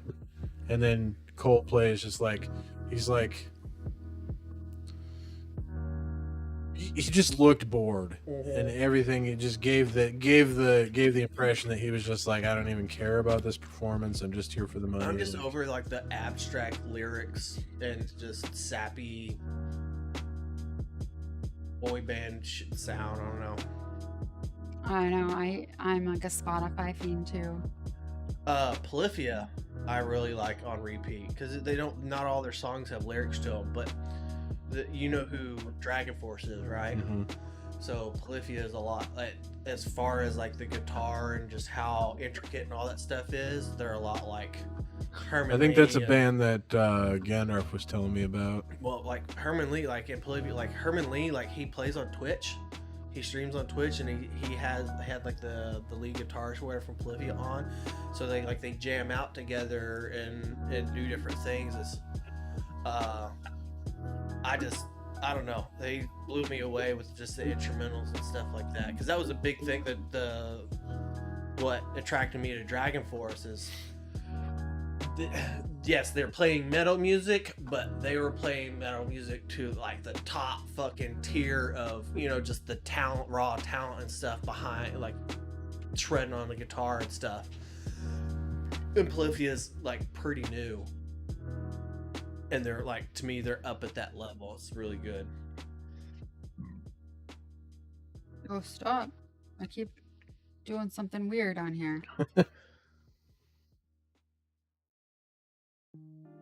I figure out. I don't know about you, but I'm about to smoke. Yeah. But yeah, you guys been talking about all kinds of stuff. I have all kinds of stuff to talk about still. Go for it. You guys are talking. Well, now's your opportunity. So, I want some advice about something because I had this friend that I was friends with back when I was in the Guard, and like we were close. We hung out and stuff. Like, you know, after drill, we went to karaoke, like all that stuff. It was fun. Like, I would consider him back then like a good friend. Like, not nearly as good as Paul, obviously, but like somebody that I would confide in, and we'd go to like restaurants or shopping, grocery shopping, or like I helped him buy his pots and pans, like just whatever random stuff. And then like then just out of nowhere, like I moved away, and then we still talked for a little bit, but then he like ghosted me. Like I just didn't hear from him whatsoever. Like, and I would see on his Facebook that he wasn't really active, so I was like, maybe he's just done with social media for a while, because I didn't have his phone number. We always just texted in Messenger, you know? And so I was like, maybe he's just done with social media. I tried not to be butthurt about it. Well, then he like popped up not that long ago and was like, hey, or he commented, he liked a picture of mine on Facebook. And I was like, oh my God, he's alive. So I messaged him, and then we caught up, and he's like, I'm not going to do that to you again. Like, I'm sorry. I was just going through some stuff, whatever. So we're both talking about how we need to like lose weight. We don't have buddies to like keep accountability with. I was like, hey, I'll keep you accountable. So we were going to be workout buddies and whatever. And then, you know, we just send like Biden memes to each other. And, then like I went to Indiana, and I didn't really have time to like meet up with him because I had so much homework, and like I barely spent a lot of time with my best friend there. But and I told him, I'm like, hey, I'm sorry I didn't get to hook up with you while I was here. And he was like, no problems, no problems. But then like afterwards, it was like things were kind of odd. Like his messages weren't the same funniness. They were just kind of like cut and dry. And then like he'd stop being like, what you doing throughout the day? Like he just never checked in and was like, hey, what you up to? Like never did that anymore. And I asked him, I was like, is something stressing you out, or is there something wrong? And he's like, no, everything's good. And then I said something else, I don't remember. But like, and then that message, like he didn't see it anymore. Like I sent 3 messages that he's not looked at. And I can see on Facebook that he's active all the time. So I'm just like, why is he like ghosting me again? Oh, okay. So anybody has advice on that? Yeah, I didn't realize that he was in Indiana, I guess. Yeah. Or I didn't make the connection. Well, I told you that Yeah, I felt bad because yeah. I didn't get to meet up with him. I just didn't register that part of the story. But even so, I mean, I think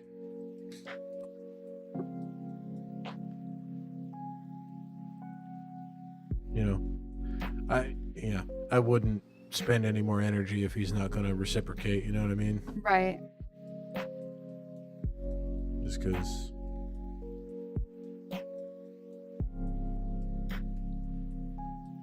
but as I told you, I'm not really one to talk about friend advice because I'm not the best friend myself, so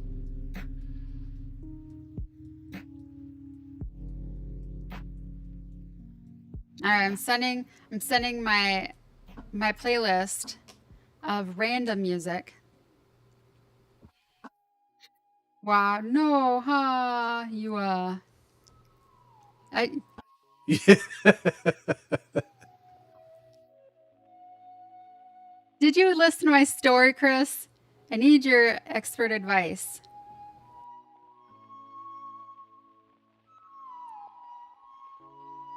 Oh, here I am. I'm back on this. Okay. Well, I guess Gandalf can like chime in. Chrissy Goomy keeps asking for more screen time. I need to make another drink. So I've been drinking cider with moonshine. I haven't felt it yet, so I had like a big thing of it. All right, I'm gonna get a drink. You're here by yourself, Gage. Okay. Give her another hour, I guess. Why not? You know, they actually, speaking of, I read an article that talked about a study that they did that said that I think it was either 9-year-olds to 15-year-olds, or it was 9th graders to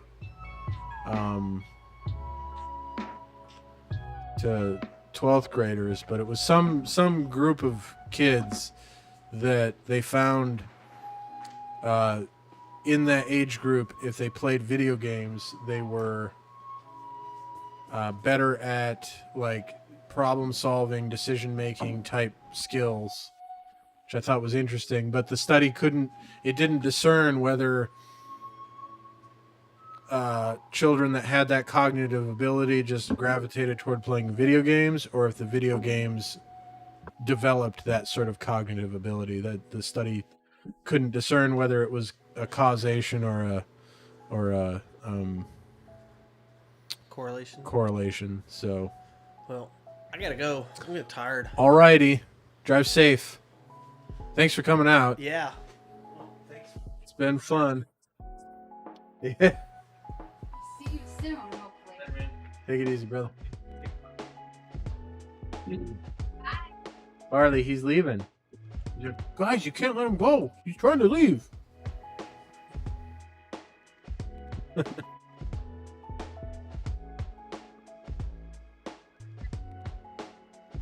know how much is in it. He left his cookie. Look at that self-control. Yeah, I mean, who wants the cookie? I gotta figure out what to do about that Keurig. Probably run it through the dishwasher with some Yeah, stuff. I'll run it through that. I was gonna put some vinegar through it. Yeah, you need to descale it.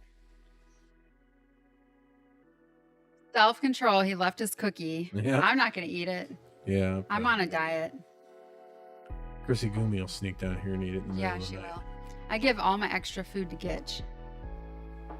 And everybody while I was gone, they were like, I can't believe that's all you eat. You need a coffee? I thought you were drinking. I'm drinking moonshine in my apple cider. I can feel that it's hot too. I shouldn't have warmed it up this much. Oh, I can't even. Oh, I could taste the moonshine before I even tasted it. Just the fumes in your face. Yeah. Your Grace Sloan Memorial. You need to have one of our coffee cups. Yeah, we got new cups on the merch store. Oh, with the new logo. With the wine with a wifey? Yeah, with Oh, okay. the logo that's right down here. That one. I have so many coffee mugs. If you send me one, I'll send you one. Why do you have a coffee mug from the hospital? Are you there all the time? I should have a coffee mug from the hospital. I like practically own one. They'll probably give you one when you're a nurse there. Yeah. Oh yeah. I'm like literally starting rotations in January. I'm getting all my immunizations done, and I'm drinking. Yes. You are a nerd. I'm a nerd too. That's why I have 1 million coffee mugs. I'm a nerd. That's why I'm still in school. I've never seen Grey's Anatomy. I haven't either. I mean, It's very popular for a while. I know it was very popular. I never watched ER either. Yeah. I didn't either. But I think both of those shows had like some hot doctor. Probably. I mean, that's like the whole reason for the show, I think, right?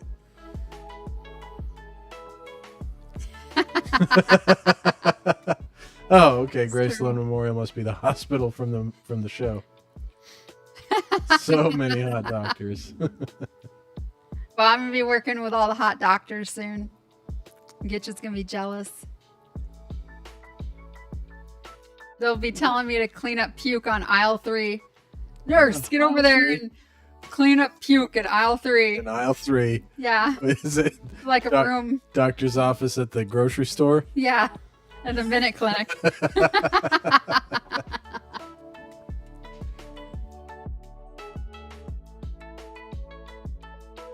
Oh, you have a Yeah. new hoodie. Oh, Okay. Yes. Christy Gumi had one of those. She had a t-shirt. Hufflepuff. Oh, she was Slytherin. She had a Slytherin. Oh yeah, she did, didn't she? Yeah. I honestly, I don't know the difference between any of them. Slytherin's all the jerks. Oh, you see that, Chris? Hufflepuff's all the heroes. Oh no, Gryffindor's all the heroes. Hufflepuff's all the Outcasts. the people that don't matter. Oh, you bought your wife a Hufflepuff, and he just got done saying those are the people that don't matter. Jesus Christ! Way to put your foot down deep into your mouth to your ass. Hot take. That's my hot take. Hufflepuff doesn't matter. Jeez. Yeah, I think that's a cool job. I wouldn't mind being a farrier. My dad was a farrier. I know, you told him that. Yeah. Charlie. It's okay. He doesn't live here, buddy. He doesn't need to stay. Wished he lived here.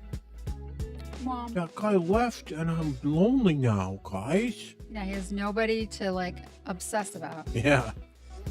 He's licking my leg now. Said, you guys just give me attention. I had to work for it from him. Yeah, for sure. Yeah. Intelligent. That's me. I'm intelligent. And I'm sexy. It's true.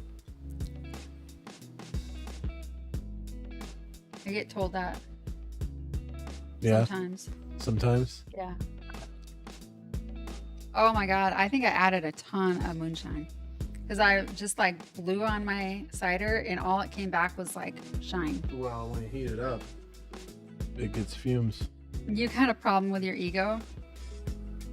You think Well, everybody so does wants everybody you. in House Slytherin. Yeah.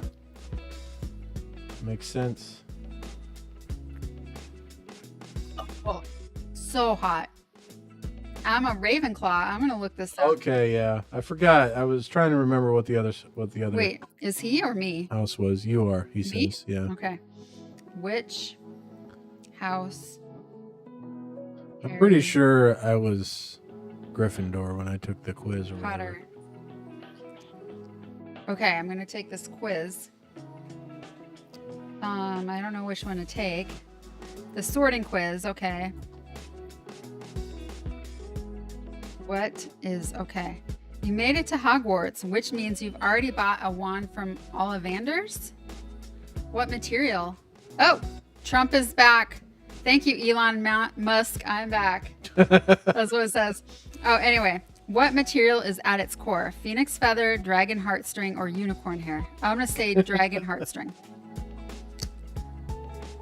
During the end of year exams, you notice that one of your classmates was using an enchanted quill. You come top of the class anyway, but they're second. What do? Encourage the other student to admit what they've done to the professor. You would be most hurt if a person called you weak, ignorant, unkind, or boring. Probably ignorant. Well, I don't know, weak. I'm not worried about it. You're locked in a duel with a skilled opponent. They fire an unknown spell at you, and you shout, stupefy. That's what I'm shouting. You're 5th year at Hogwarts, and you've just received a howler from your parents. What for? I'd never do anything to get a howler. Which of these Dumbledore quotations speaks to you?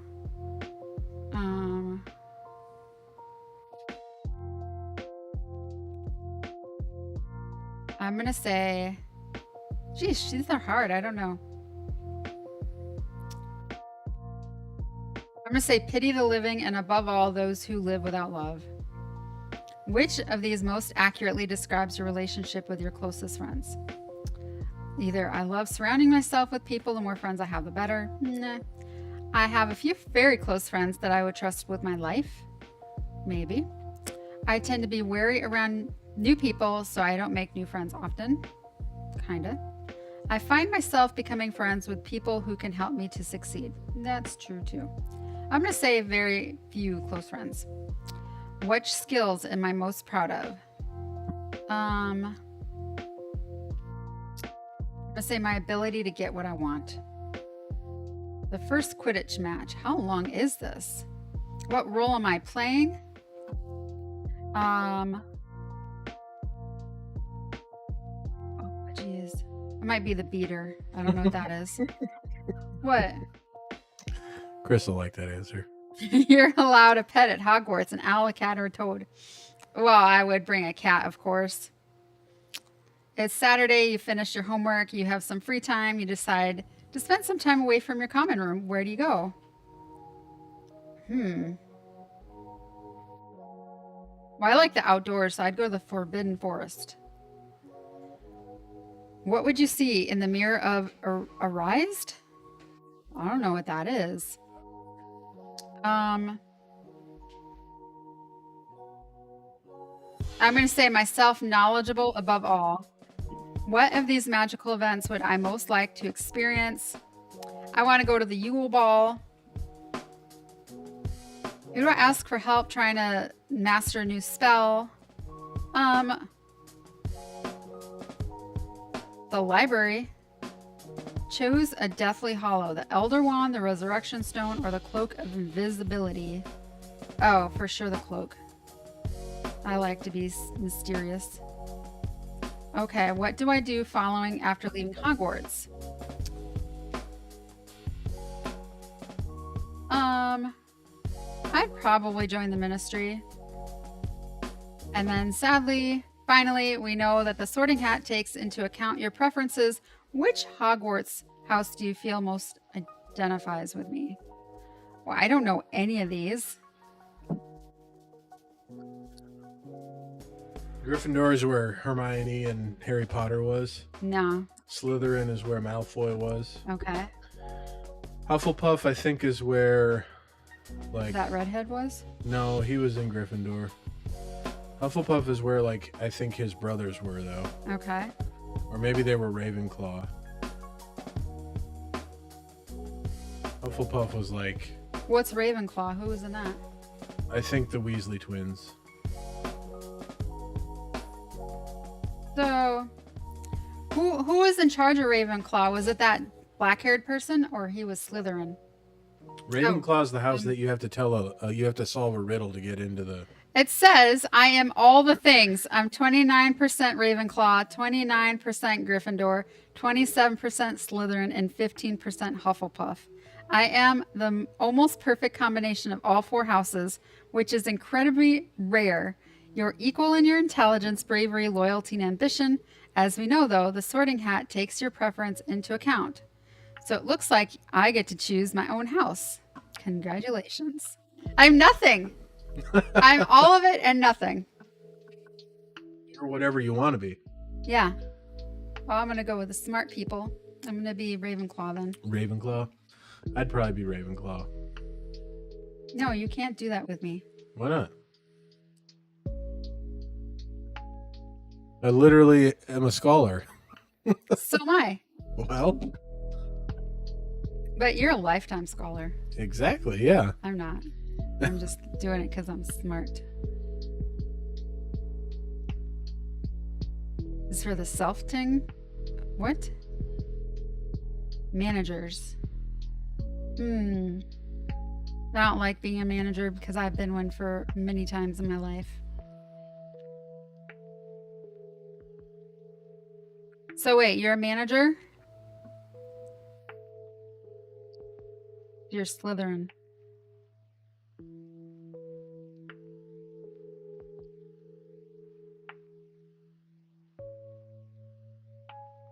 What is that white screen with all those little things up there Where? on the bottom? On the left bottom of the screen. That's the chat. Well, that's super small. Well, that's where it fits right now. Gotcha. You're a bad guy. You're a naughty, naughty boy. I'm a bad guy. Duh.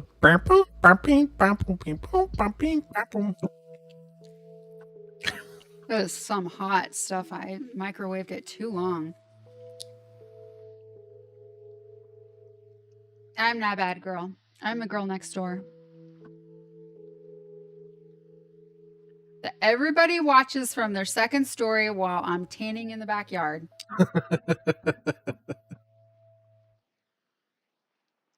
Not our next door neighbors though, because she pretty much hates me. Yeah.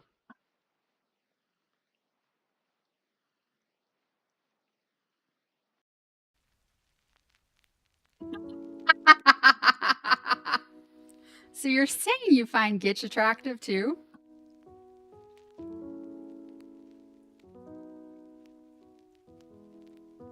You know, Barley would want in on that too, and it would be really awkward. He gets jealous of anybody that gets close to me. It's true. And Viva. He gets jealous of Viva. I don't know how this doesn't kick in my butt. Well, you just started drinking it. That's the second moonshine drink I've had. Yeah? Well, I mean, you're loose. I'm loose? No, Yeah. I feel normal. It's affecting you. No. Okay. Oh, okay. Explain it to me. I like hearing this stuff.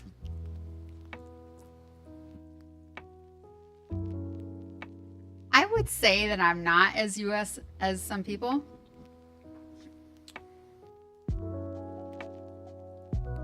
I think that I fit well with like people in Britain. You're blunt, I'm very blunt. which is not It's a not typical. Like US in Minnesota, we were quality. like passive aggressive.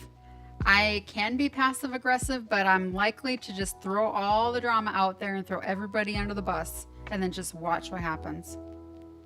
Watch the world burn. I learned though that Hey, Steven. Steven, hello. Well, we're just drinking our drinks I'm out drinking of the cider with moonshine. I'm He's just drinking soda. because I'm on duty. Progressive in the US way. That's what he says about me? You see? No, I'm not. I'm not an extremist on either side. No.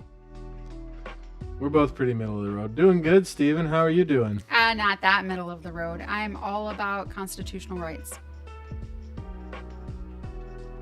Maybe a little programs, but not very much. Like if Yeah, you but actually, you're not- if you're you not, actually like- warrant it, like if you've been like mega sick, you have a disability or something, like yeah. But like the welfare system, no. Yeah, they do. They do. That's, I mean, that's a lot of. Yeah, that's propaganda. I mean, that's the public healthcare system or the private healthcare system propaganda. So a lot of I've watched a lot of like videos on like YouTube about like people that come from other countries and come here and go to like, you know, Ivy League colleges and stuff, and they are taught like basically that socialism is the bomb. What? What in the world? Why'd you have to get drug tested? Sheesh. Were you doing drugs? No, he hit a fence with the van Oh. or with the truck.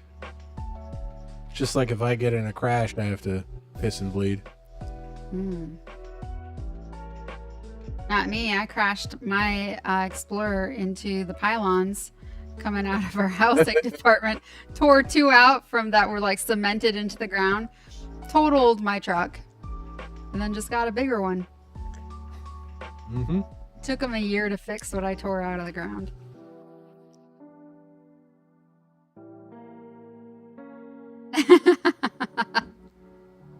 Yeah, I want to be over there working.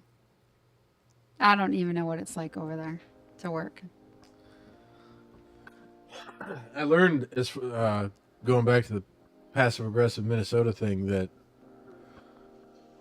like worldwide Scandinavia is I considered totally would. the most passive aggressive region, which makes sense why Minnesota is so passive aggressive. What the Scandinavians are? Yeah, they're like the world champions of passive aggressive. I'm not Scandinavian much. Well, Dutch. Dutch is part of Scandinavia? Yeah. Well, I thought that was more The Germanic. Netherlands. The Netherlands are considered Scandinavia. What? I'm gonna Google this. I'm gonna Google. He said that Holland is part of the Scandinavian area. I'm pretty sure it's Germanic. Like most of the people from Holland were in Germany and vice versa at some point. See, I was right. I was just about to Google it.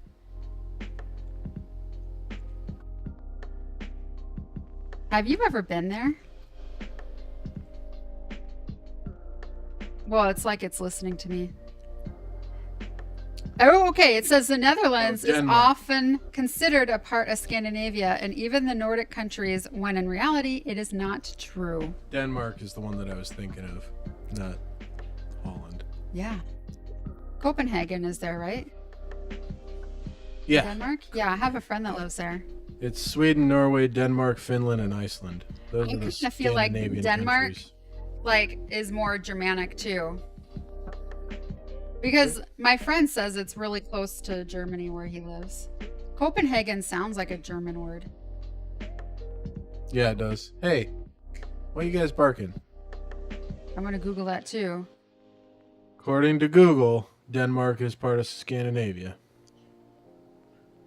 Okay, that's what Yeah. I thought. Yeah, it's not up where Sweden, Norway, and Finland are, but those aren't the only three countries that are Scandinavian. So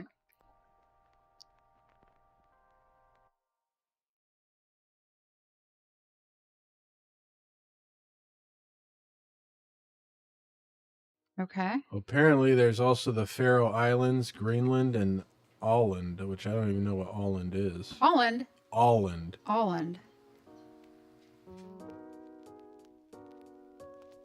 Yeah, that's what I'm reading.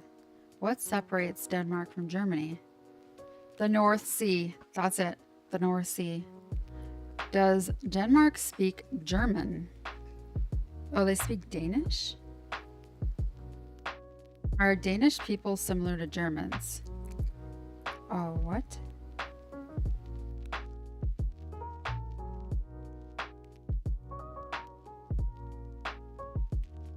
Are Denmark and Germany friends?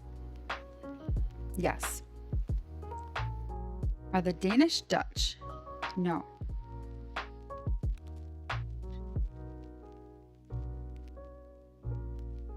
Like there was like because they had that reunification in 1920, right? And that's why there's still Danish people in Germany.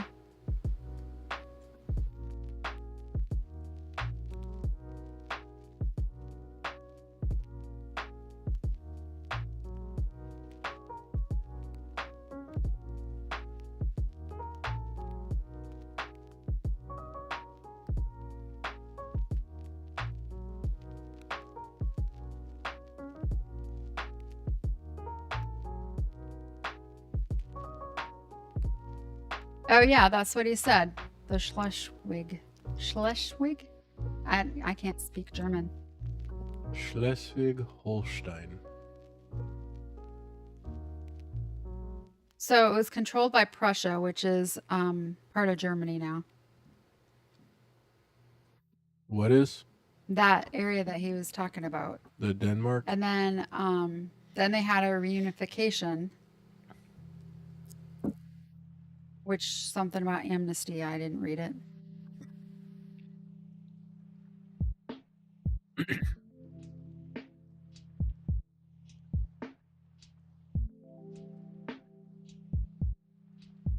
Yes. Yes. But I think it would be really fun to live there. I like the homes. They're so quaint and cool looking. Like you could live in a city and have like a real industrialized place. Or you could have like one of those brick homes that are like, what are they called? Like like what he Cottages. has. He has like a Cottage. terrace home or something, I think he called it. It's like what we lived in the bricks. That's what he lives in. Okay, He called it a terrace home. I got you. Like a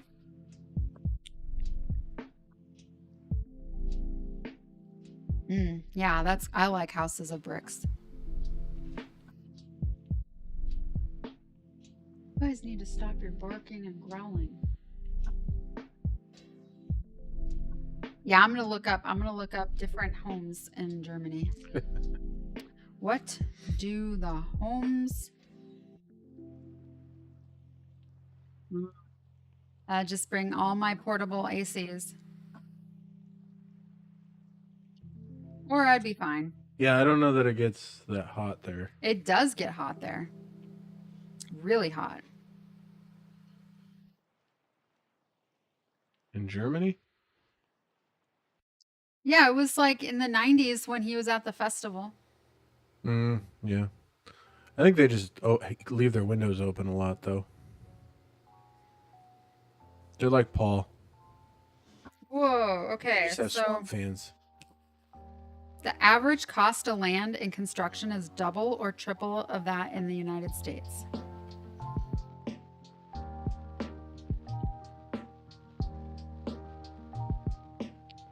You need one of those attic fans and then use the windows to like push the air around. Yeah, I'm a fan of all the creature comforts. Yeah, I asked him if he wanted to go camping in a tent and all that stuff, and he was like, nah, I've done that for the army. Well, the army ruined all that for me. I used to do that as a kid, and I'm more open to it now that I don't do it so much with the army. But when I was in the infantry, I was doing it like every couple weeks. And you didn't say let's go camping in a tent. You said let's go camping under a poncho and eat MREs, and I was like, no. It would have been fine. I know we would have been fine, but I do that for work. I don't want to do it for fun.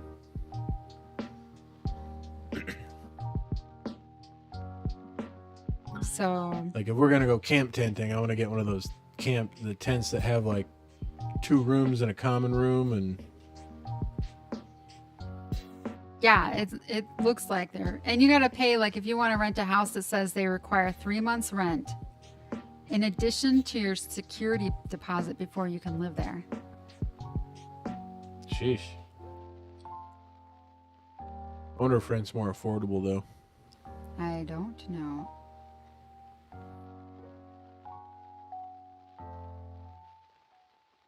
Okay, let's see what their typical house is. It just doesn't say.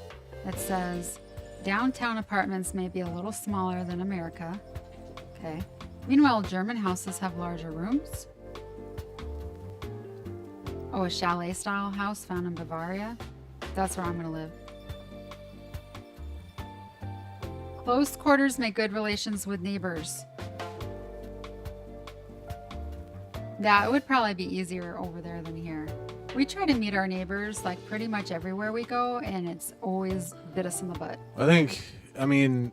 I feel like in America, people are just xenophobic in general. And then on top of it, we're in a community of people that move all the time. So they don't want to get close to anybody because they just know they're going to move. So it says that people are in German houses and apartments are very well maintained. They're very house proud, and they're not just proud of the house, but the area that it's in.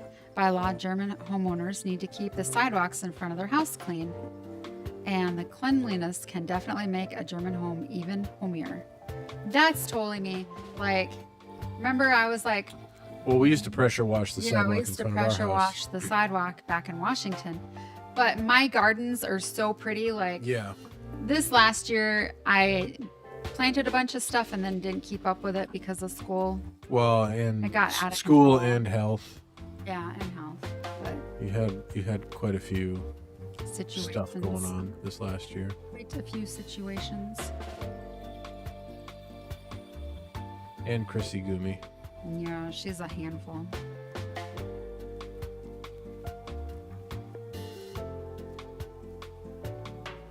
It says German houses are built to last. I mean, I liked the house when I was in Germany. Granted, it's been a long time, but I like the houses. They look nice. They were very close together in the little In the neighborhood cities. that I was in. I wouldn't even say. I mean, obviously in Frankfurt, yeah, everything was on top of it, but it was like a little.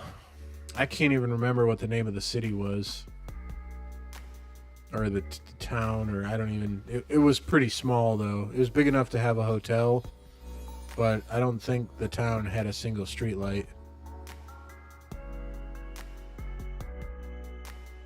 And there was just like one little shop that was up the street from the hotel, and that was it.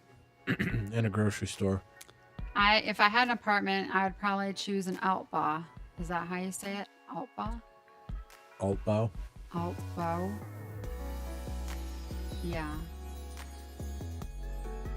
Das Einfamilienhaus.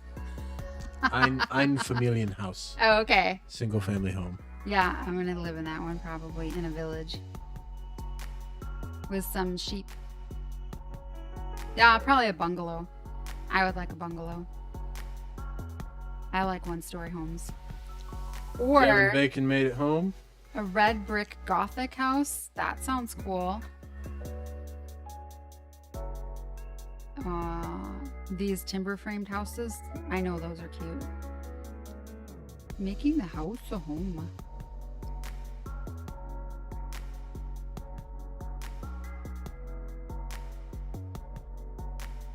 Are you telling me I have to get rid of most of my furniture? We'll just get a castle. Yeah, I don't even think my house I live in right now is big enough. No, it's not. Well, not for the stuff that we have. And really not for like, if we had, well, I guess if we cleaned out the music room, we could set it up as a studio, but then like you were saying, we get kind of loud sometimes, and that's right next to Chrissy Gumi's bedroom, so we kind of need one more room to set up as a studio space. Seriously? Why? What other shows don't play in Europe?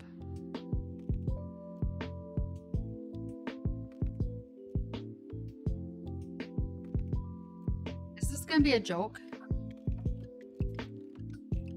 Be here.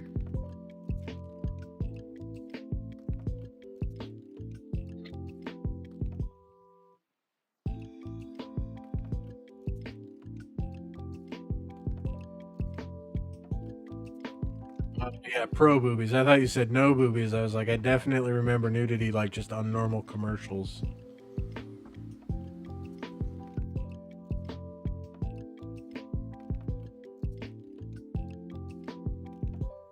Silent weapons. Oh, I get it. So you wouldn't attract the zombies. And you just hole up in a castle and not have to worry about it. I got you.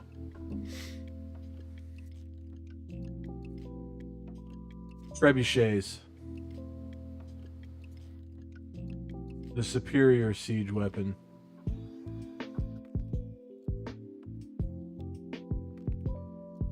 Do you guys watch the show The Viking? Did I have that there? On A&E. Remember that? That was a good show. The Viking. There's another one called Norseman that's on There's another HBO, one. I think. Yeah, and there's Outlander. Ragnar Yeah. Lothbrok, yes. Yep. We watched that for quite a while, and then I don't know what happened. I think he deployed or something. We Yeah. got off of it. Yeah, we watched the first 2 seasons and then I deployed and then we just didn't get back into it.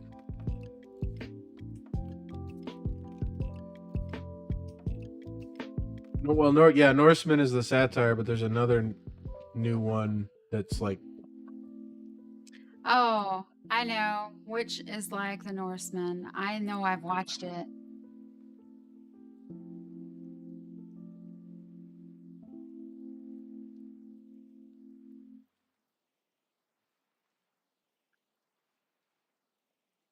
The Last Kingdom. I watched that for like a long time. Gitch would fall asleep and I would just be stuck awake listening to him snore. So, I would watch The Last Kingdom, which is a good show, I think.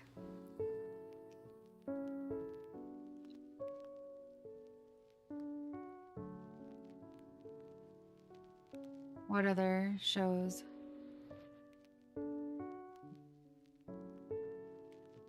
Yeah. No, the language is pretty crazy.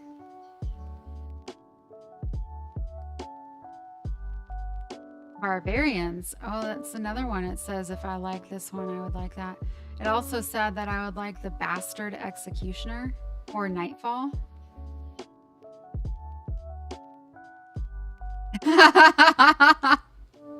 Have you plowed her? What are you doing, Sniffles? You know, I want to be on the show too.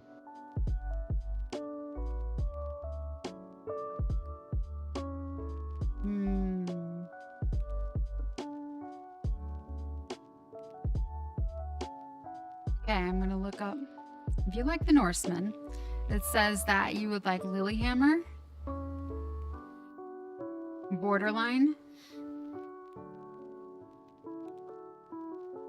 Hey, buddy.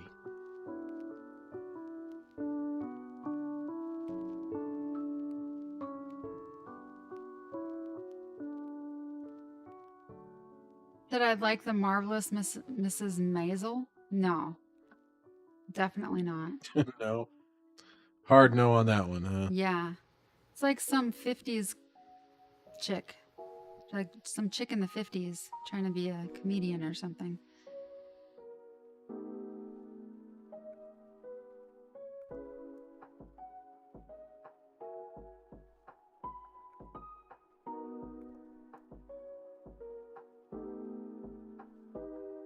I swore there was some. I don't know. I think I don't see anything that they're recommending that I really haven't watched. Maybe it's on Prime. Ragnarok.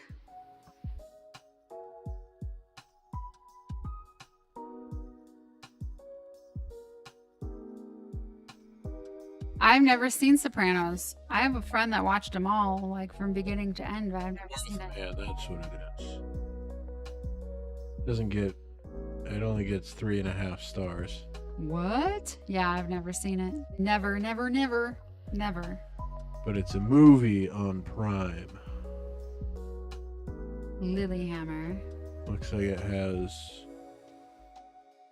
It does look like he's in The Sopranos. What's her name?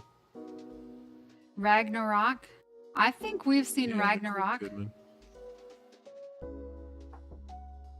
The Last Kingdom. That's a really good show. Nightfall. I should watch that. Letterkenny. Have you ever seen Letterkenny? Hey, bud. That's a good show. No, I've never seen Boston Legal.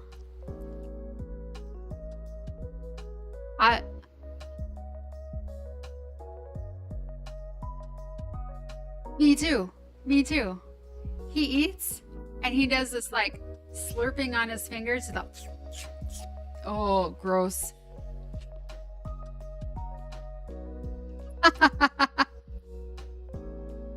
So I used to play hockey back in the day, like when I was in high school.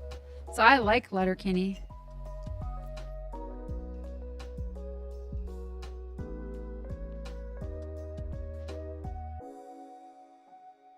She mostly watches murder shows. Yeah, I watch a lot of murder shows. And trash TV. Trash TV is really interesting to me.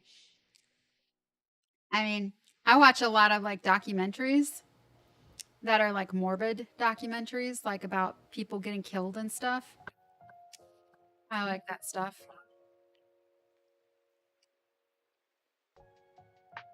I mean, is it like CSI? I don't like those types of shows. My mom watches a crap ton of CSI. Oh, okay. I mean, maybe. That's like an old show, right? Yeah, I think so. I'm gonna look it up.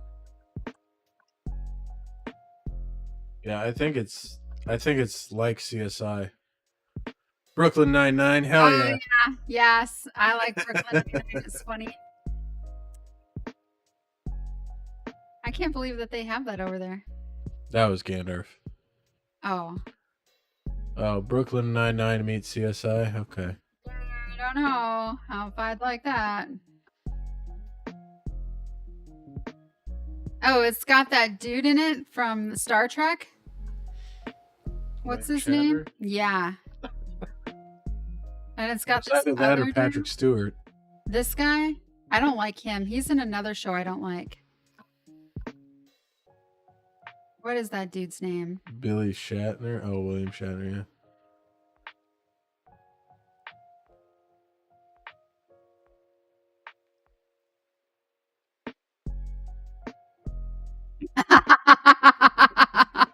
The Zodiac Killer.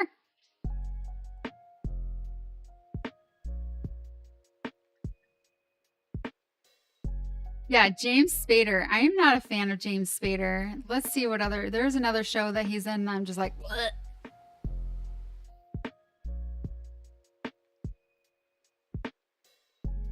Blacklist. Yeah, my mom likes that one too. How long am I on working for? Are you asking how long I'm on duty? I'm on duty until Monday morning.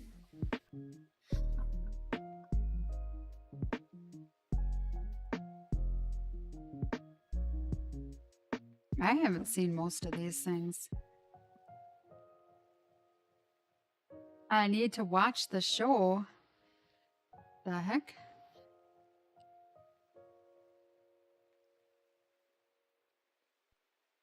I don't know, Chris. Chrissy May's not the kind. She's the kind that if you say you need to do something, she's gonna be like, Yeah, so "No, I don't." I haven't seen Maverick yet because everybody Yeah. in the world wanted to see it. And I'm just like, screw that. I'm Top not Gun going to be like Maverick, yeah. everybody else. And everybody was like, "You gotta watch Top Gun Maverick," and they were like, "Don't tell me how to live my life." Oh, yeah. When I was in Indiana, one of my friends was like, we're going to watch Maverick tonight. I'm like, no, I'll go to bed. Good night.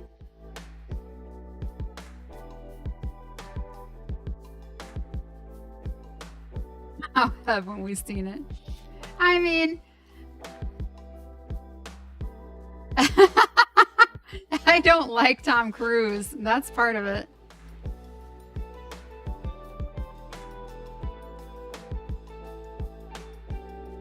Yeah, that's the issue. Like, I liked Tropic Thunder, and the entire movie, I didn't know it was Tom Cruise until the closing credit sequence. So they made me watch a Tom Cruise movie while I was there because I was like, I don't like Tom Cruise.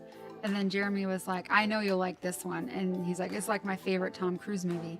And it was like, oh, what the heck? It's like the one where he's like a killer and he makes this taxi driver drive him around everywhere and he's like killing people on a hit list. And then like along the way, the taxi cab gets like pieced apart from all the crazy things. I'm going to look and see. I don't know that one. Tom Cruise has gray hair in it. It's weird. That's weird. I don't know. There's just so many good movies that don't have Tom Cruise in them. So it's just I don't feel like supporting him, you know?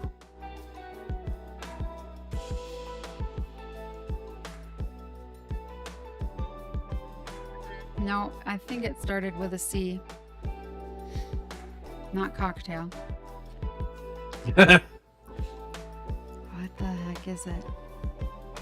Collateral. Yeah, Collateral. Yeah, I haven't seen that one.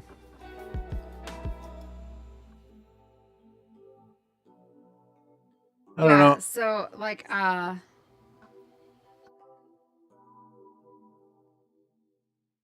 Will Smith.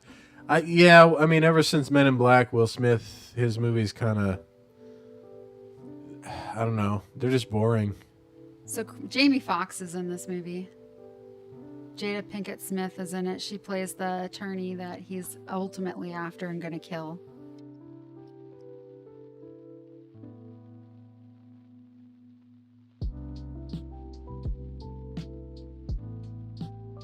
Trying to see if there's anybody else I recognize. Nope. What did you miss? You missed so much. It's ridiculous. So, okay. So we were just talking about this Tom Cruise movie that my friends made me watch because he was like, this is the best Tom Cruise movie ever. It was called Collateral. And I was so bored by it. I was like, this is a horrible movie. Why did you think I'd really like this? I didn't feel like Chris was gone that long. No.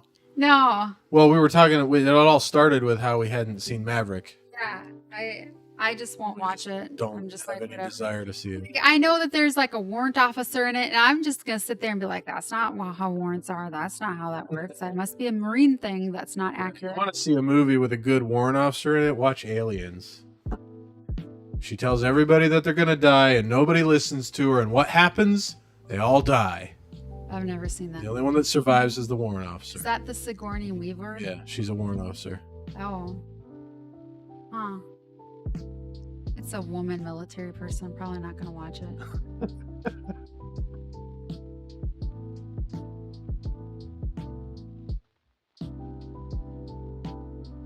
Danger Zone. Danger Zone.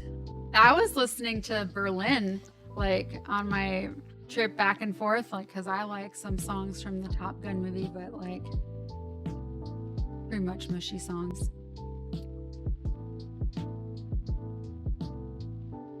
Berlin, Roxette. Bunch of songs. Like, Yeah. 80s.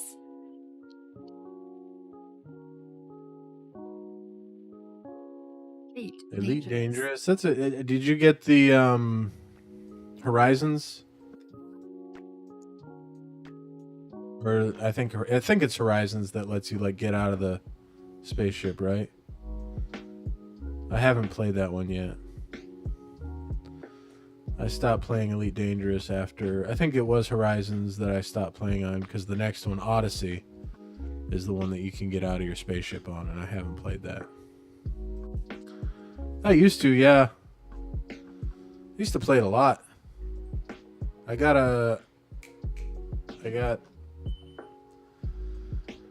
the Python, and I took it out mining a few times. I was a big, especially when they started doing core mining. It's Gitchigumi. Yeah, it's like what it Commander is. Gitchigumi. But yeah, I was a big core miner when they introduced that into the game. I did laser mining, obviously, because that's all they had to begin with. But that core mining system is awesome. Awesome. And then I got. What are you from Boston?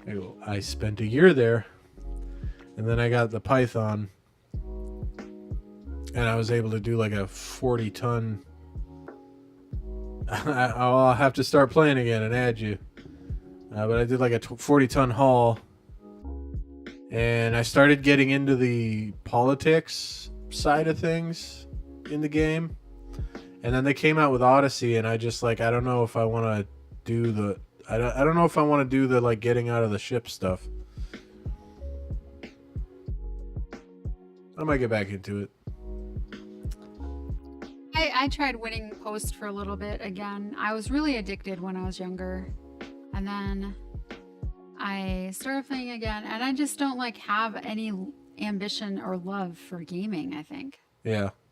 It just can't, it doesn't keep me, I can't doesn't keep my you engaged. attention. Yeah. Just like, no. Take it or leave it. I mean, I'll heckle people when they're playing Yeah. games, but I like Elite Dangerous. I just feel like for a streaming game, it's just a lot of flying through space. Like there's not a whole lot of excitement, you know. And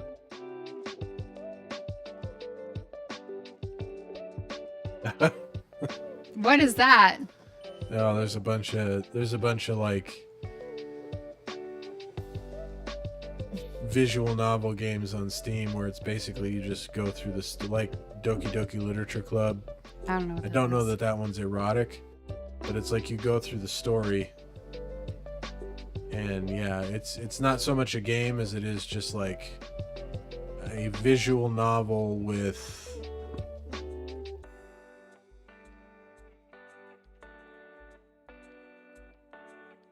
Yeah, I didn't think it was, but it is a visual novel game. But it's like all it is clicking through a story, and then the characters pop on the screen.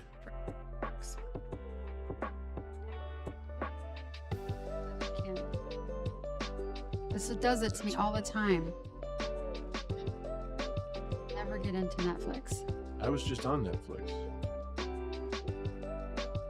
Oh, it's like, won't let me in.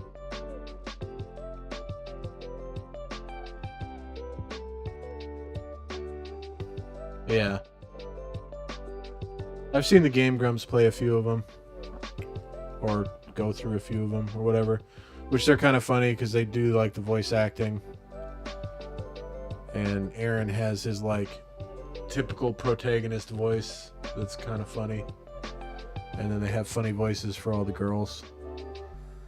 But there's some weird ones out there. Like they just did the one that's like the Cthulhu. Like the protagonist summons the thought version of Cthulhu. Like the fuck.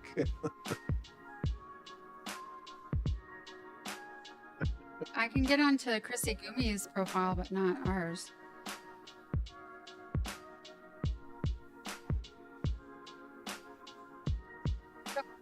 You made it work. Yep. Okay, I'm gonna look up my favorites. Yeah, Oh, they played through that one. It was freaking hilarious.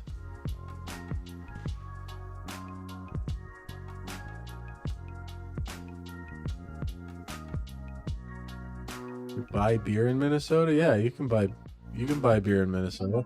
beer is Minnesota has like tons of breweries. Like local breweries. And Milwaukee's in the neighboring state, so you know there's a lot of beers that come out of Milwaukee.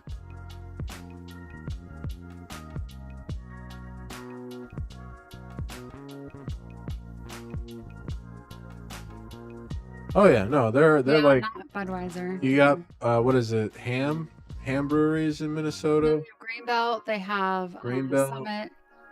Bell. Bell. What's the one that does Two Hearted Ale? Bells. That's Bell, isn't it? Yeah. There's a lot of them. Moose Drool.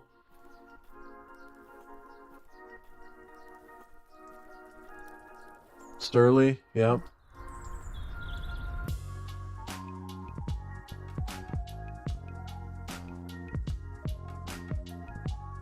Isn't it? I thought Bell's was Minnesota.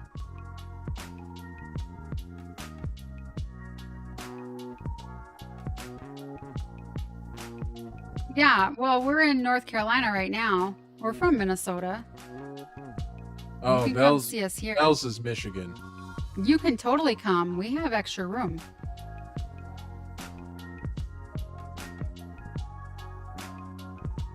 There used to be.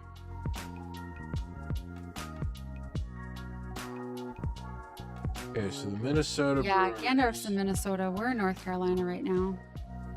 Junkyard Breweries in Minnesota. Castle Danger. Bauhaus. I don't know what any of these are. This is the 12 best breweries in Minnesota. Yes, North Carolina. Come see me here. Anytime. I'll pick you up from the airport.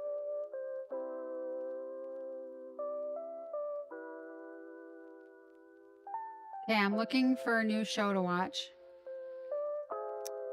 I did watch Freud for a little bit. That was kind of weird. Oh, Lift Bridge. Yeah, that's from Stillwater. Yeah.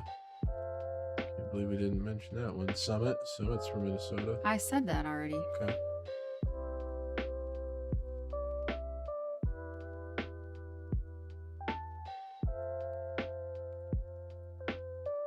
Well, there's so many different shows.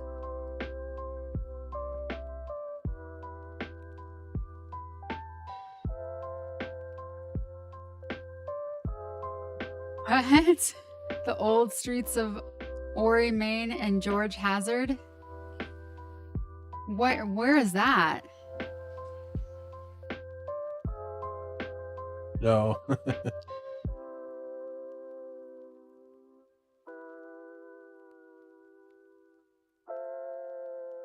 North and South, yeah. There's Yep. Yeah, North they're two different and states. South.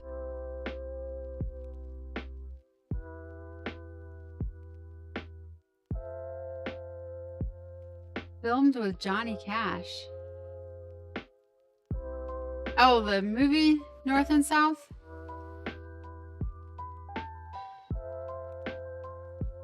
Man, I need to pay attention. Oh. No, I've never seen that. I'm not watching American shows much.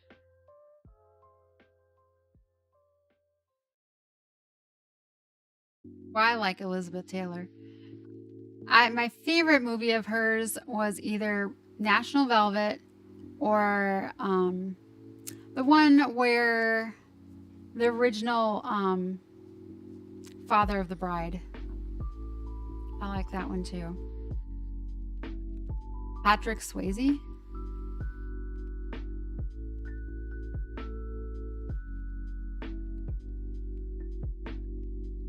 Oh, he's dead now. Patrick Swayze is? Yeah, he died of pancreatic cancer Huh. a while ago.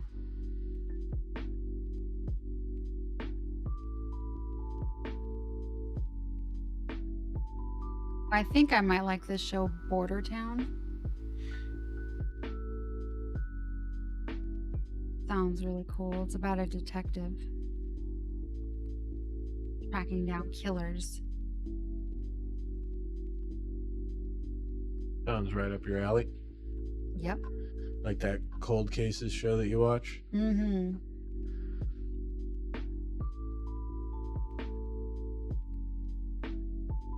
Yeah, I'm gonna make Chris watch it with me.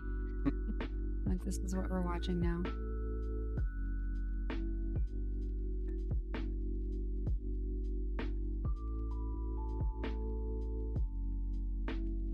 Hey, did you watch the Jeffrey Dahmer docuseries?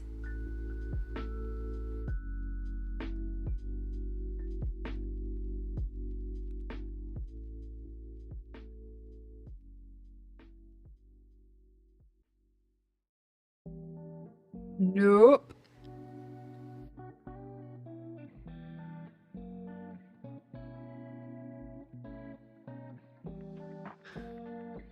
I think it's kind of weird that there are so many people that are like, he's so hot. I'm like, dude, not at all. Not at all. Yeah. Like, Just a weird. or people are dressing up like him for Halloween. Like, what? Yeah. But like, there's that one song that is in it, like from the 80s, where he's talking about, you know, please don't leave, that song, you know. And I was listening to the radio on my way back from Indiana, and that song came on. It was like instant what I thought. I'm like, all right, so I'm watching Dahmer in the truck. All right, got it now. Yeah. Yeah, it's a bizarre thing. I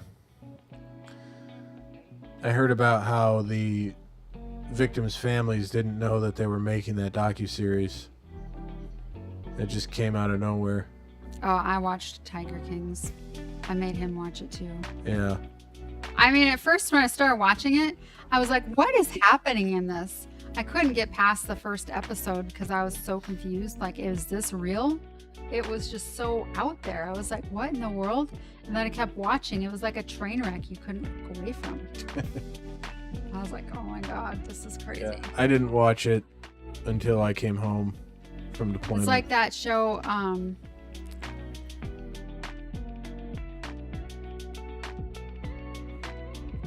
show, Don't Fuck with Cats or whatever. Where they like, the person basically like kills cats the whole show.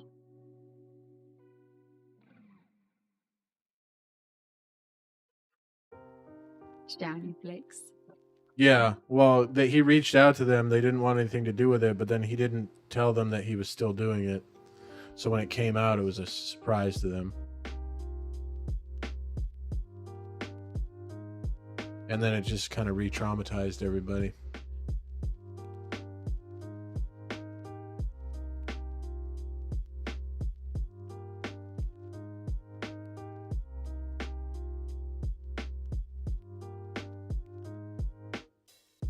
I'm sure at least some of them are, but I think some of them, they just don't want anything to, they just want to be done with it.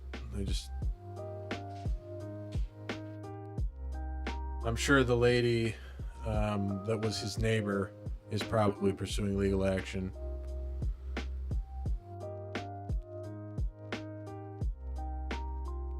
And then a couple of the families probably are.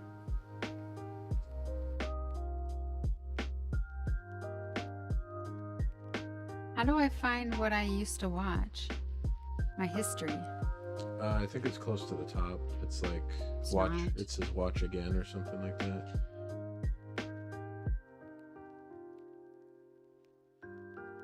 I don't know what that I is. don't know what that is either.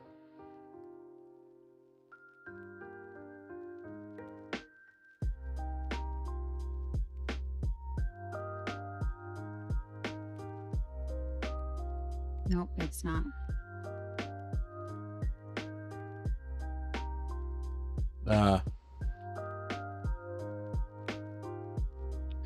Oh, really? There was like when I went to warrant officer school, there was the history that we learned about this place called Andersonville, and there were these. It was essentially a Confederate war camp or prisoner of war camp. I'm gonna look this up. And so it was a bunch of Union soldiers that were kept in this Confederate prisoner of war camp that was too small for the amount of people that they had there. And there was like, people were like dealing with lice and bed bugs and all kinds of stuff. And there was a group of Union soldiers that would like prey on the other Union soldiers.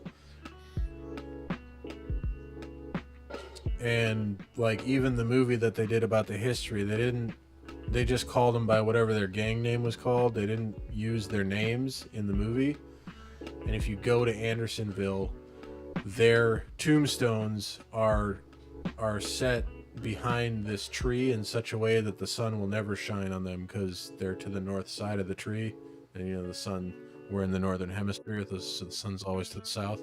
So their tombstones are unmarked and they're set behind this tree so the sun will never shine on their tombstone, and their names. Is there like a list of people that have gone through the Damatio memory?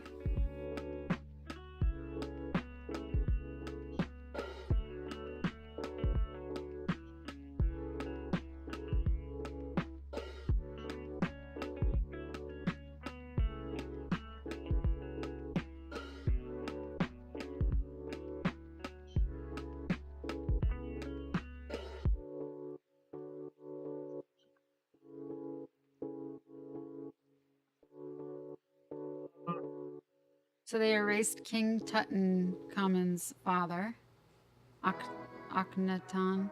Ogden. Oh yeah. I was in a opera about him when I was in Boston. Akhenaten.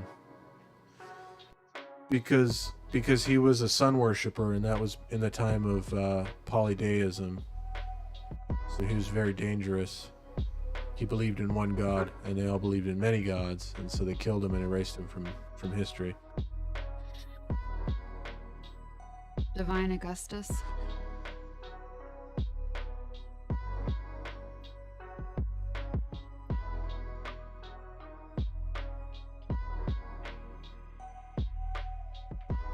Oh, Emperor Nero. Apparently. I don't know. I think there's there's a consideration of history repeating itself. That's your topics. Hey, Chris, you never told me I was telling you my story about my friend that's ghosted me, and you didn't tell me your idea on it.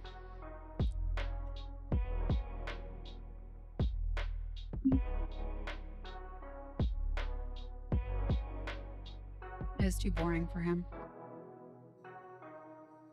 Or he was just looking at the red hair. Yeah, he wasn't paying attention. It's because he can't think. Staring and drooling.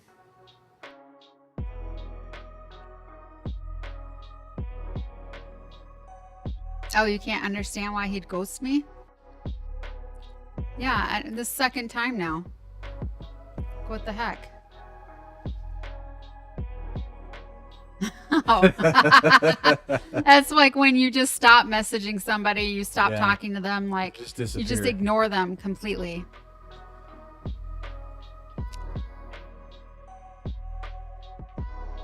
Like the first time he did it to me was when I moved back from Indiana to Minnesota. He just stopped messaging me back one day, and then I looked on Facebook and he really wasn't on there either, so I just thought, oh, he's probably just off social media, and just didn't bother to tell me his phone number or something, like, hey, you know, if you need to reach me, this is my number or something. And then like recently he liked one of my pictures and then a coward about what?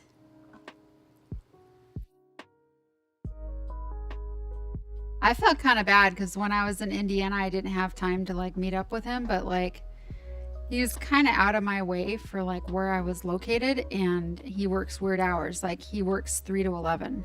So I was in the gym in the morning and probably like eating breakfast or doing school. Yeah, it's stupid. You know, we were supposed to be like accountability buddies for working out and losing weight, and then I told him how much weight I lost during my trip, and then I lost 2 more pounds when I got home, and he was like, wow, look at you go. And then that was it. That was it.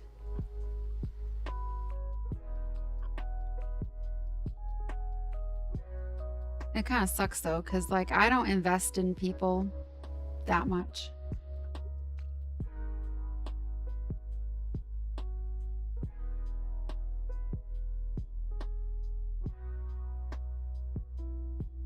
Hey, just a coward. I don't know. I think you invest in people more than I do. I do more than you do. You don't even give a shit about anybody. There are times I talk to you and you don't even look at me. Well, that doesn't mean I don't care. It just means I didn't hear. Oh, hey, one true villain. Hey, what's going on, one true villain? I don't know about Communist Party. Constitutionalist. That's me.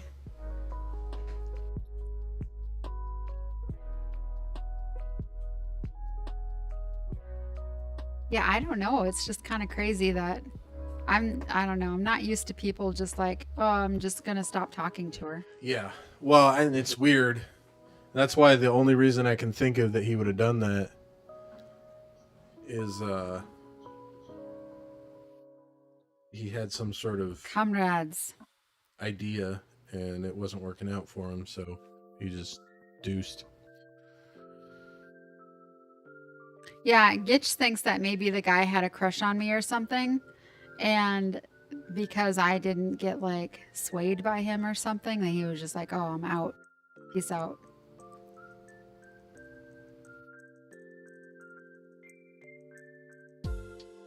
Yeah, I don't. It might be like because I definitely feel out of place being somebody that doesn't have a ton of friends. So I think in America you're just kind of expected to just have a lot of friends, maybe. I don't mean, know. I don't have a lot of friends. I have like a lot of like friendly acquaintances, I would say. I Yeah. don't consider them friends. I'm nice to them when I see them and maybe can even have a good time when we're hanging out.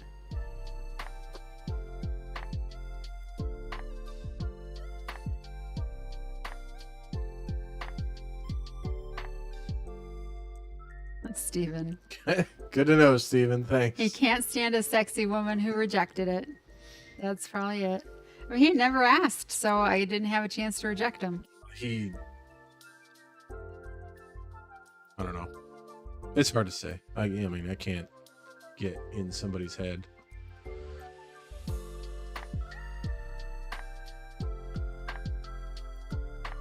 So, I don't know. But Hey, Stiglitz. hey, Stiglitz, what's going on, man? Stiglitz, I haven't seen you stream for a really long time. What's going on?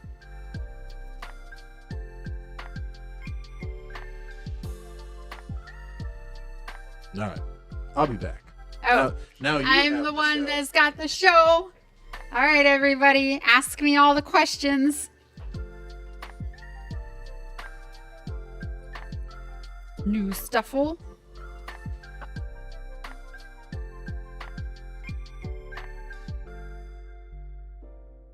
All right, ask me all the questions, guys. I'm open. All the questions, yes. Nothing is off the board. Let's do this.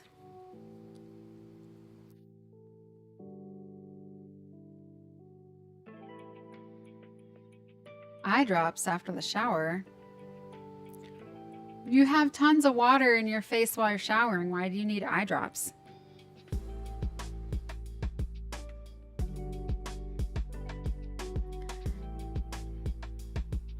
I mean, not on my own accord, but I had an ex-husband that would literally lock me out of the house if I didn't do what he wanted me to do. So, I mean, it was crazy stuff.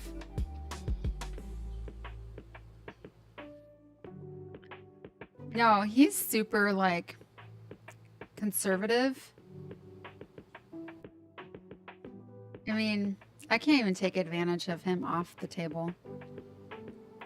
He's very much like very proper. Let's just say that. That's Gitch. He's very proper. Now that I'm in my mid 40s, like they say that women like to do it more. But being married to a guy in his 30s, not even.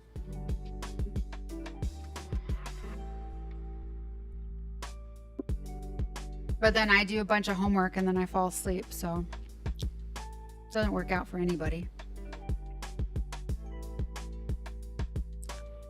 Chris, have you had a lesbian adventure?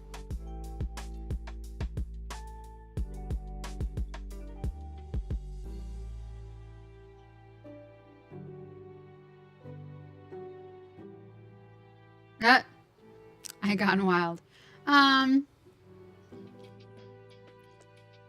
Or yeah, if you had two lesbians with you, or if you were with a guy, I don't know. I haven't really done anything crazy. Like,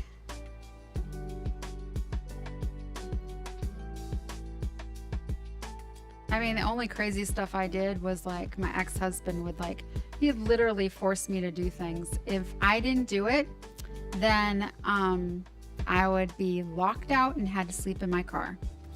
So I don't really count that stuff because it wasn't by my choice.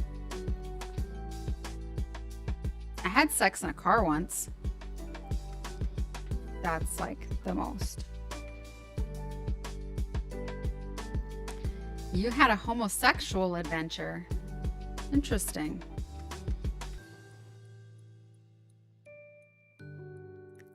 Really what? Yeah, he really did that. It's like literally The worst thing. The worst marriage I had. And he left me for one of my friends.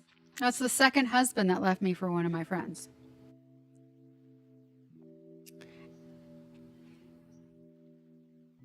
I mean, yeah, you can go to California and do it for me.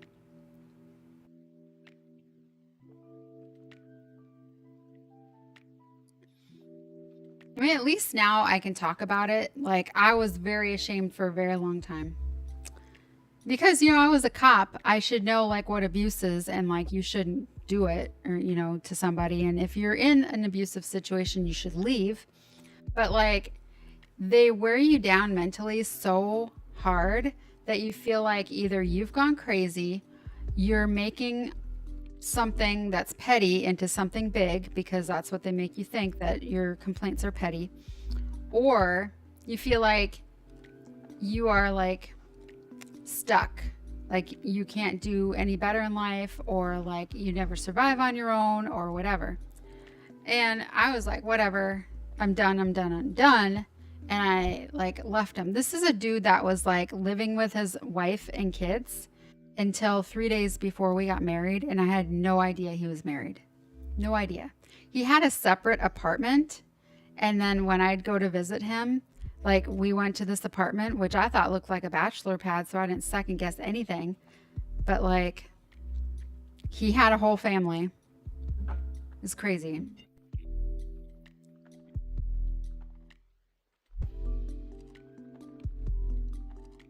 He actually messaged me on LinkedIn like a few months ago. I was like, why are all these trolls coming up from the dead and messaging me? I can't tell you how many exes have messaged me in the last year. Like, do they think that my memory of all the shit gone wrong is going to change? I'm not going to like want to be friends with them.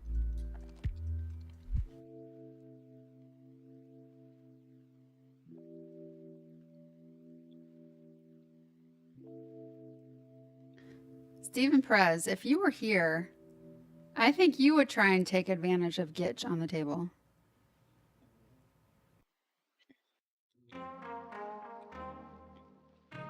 I should just call you Stephen. I don't know why I always say your last name.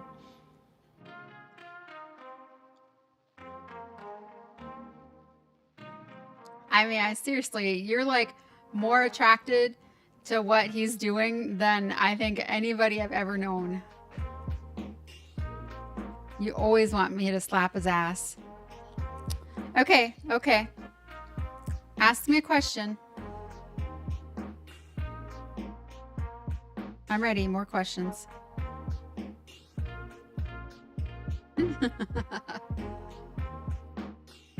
We should ask Gitch questions when he gets back. He's probably listening to us right now. Whopcha. Yeah, he's pooping again. He's always pooping. He is always pooping. I'm done. Dirtiest fantasies that you would never do in real life. That I'd never do in real life, I'd probably like be an alien or something. So that wouldn't happen in real life. That's a fantasy of yours? No. That's what he's asking.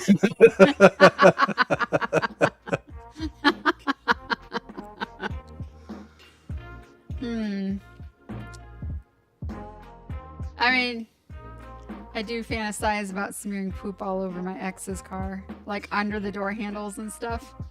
Does that count? But you would actually do that, I feel. Yeah, I would actually do that. Yeah, he did. He got tired. He got tired. Yeah, he doesn't do well with the animals. Yeah, he's only good here for a while. Like, I mean, I vacuum and I mop before he gets here and everything, but he's just allergic. Yeah. So after a while, you can start hearing him wheeze. And then, like, his eyes, like, start watering all the time. I'm like, yeah. Sometimes I give him the Benadryl and it helps him, but, like, there's just a point where he can't keep going on. Yep. You're just running wild. All right, ask Gitch a question, you guys. I'm interested to see what he's gonna say. I've never had a lesbian adventure, so you don't have to ask that one.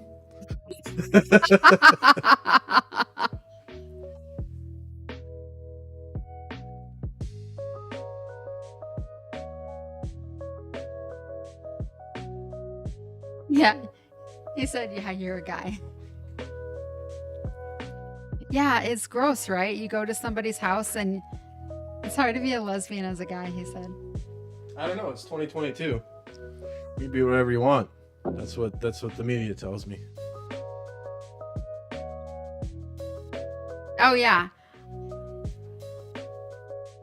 I went to somebody's house once, and not only was there just a million cat stuff all over the place, like, I mean, it smelled horrible, but like, then there was clothes all over the couch and like cat hair on the clothes. And like, it was like she piled her laundry on there and then was like, here, have a seat. And she scooched it to the left a little.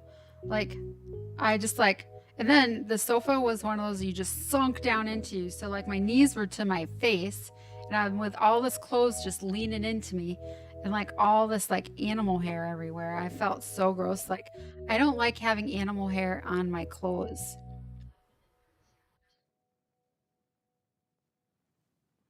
Yeah, I want to know this. My first experience with a guild. A girl. Oh, girl. Oh, he did correct it. Okay. Sheesh. Well, first kiss or like first sexual experience? I want to know the first sexual experience. I want to know who it was with. You know the first sexual experience. No, I don't remember. Oh. You're going to be disappointed. So my first sexual experience.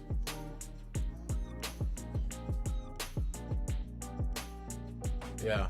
I never played that. Okay. Yeah, but my friend Paul did that. So I was a pretty late bloomer. I was probably about 20 before I had my first sexual experience. Yeah. It was with Emma. Oh. Yeah, I told Emma? you were gonna be disappointed. God. She's a psycho. Yeah. It was just in her apartment. There it is. Emma, his ex-fiance. Let me tell you a story about Emma. She's a crazy bitch. So like, I had met him and then like, he went back over to Iraq and like, so he came home from Iraq and met up with me with Gandalf. I met Gandalf the same night. And Ian. And Ian, yeah. And we all went and sang karaoke and whatever. It was a fun night.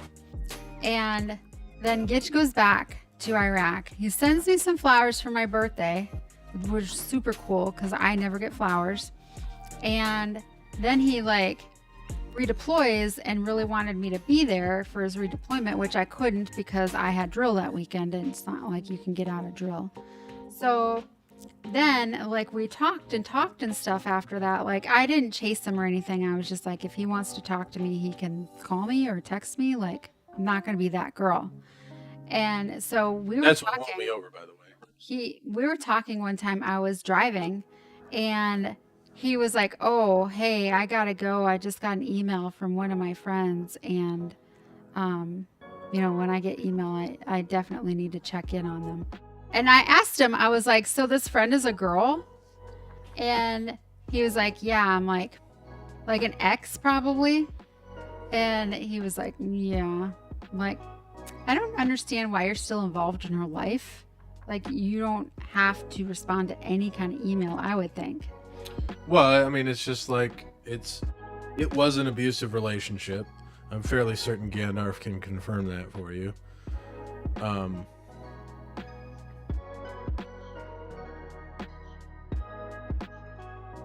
Sheesh. She was more of the I'm gonna commit suicide if you like leave emotional me. blackmail Yeah. type of abusive. But she'd like openly cheat on him and then he Yeah. still lived with her. Like, what? Yeah, it was pretty bad. It was a pretty dark time. This is the beginning of the dark times. The dark times. Yeah. Yeah, and then you just still stuck around like you were at her beck and call. Well, I didn't know what else I was supposed to do. I mean, I was single for most of that time. And she was the only one that, like, gave me any kind of attention. Like, consistently. That's, like, the whole emotional thing. And then, like, when I met you, even, she tried... I think she was threatened by you. Because I was, like, way into you. And she was, like... I showed her that picture of you in the shopping cart. Where you're, like, sucking your thumb. And she's like, so childish, blah, blah, blah. And I was like, she's just having fun. Like, I don't know. She tried to, like, get me not to talk to you. But that didn't work out, obviously. Nope. So. And we got married. Yeah, I remember you, like, I was gonna meet this Emma chick. And then last minute she was like, oh, no. Oh, yeah. I don't want to meet her.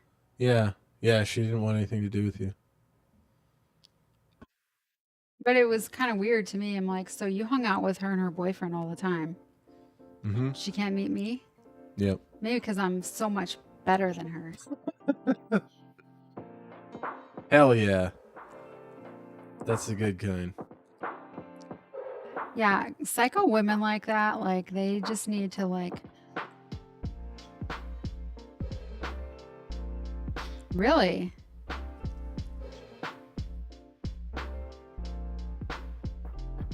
Yeah, I mean, my friends tried to help me. They definitely did try. You should just get some cookie dough. Yeah, Steve. they make the little tubs of cookie dough that you just eat Yeah. it like it's ice cream. Yeah. Is she still doing that to you, Chris?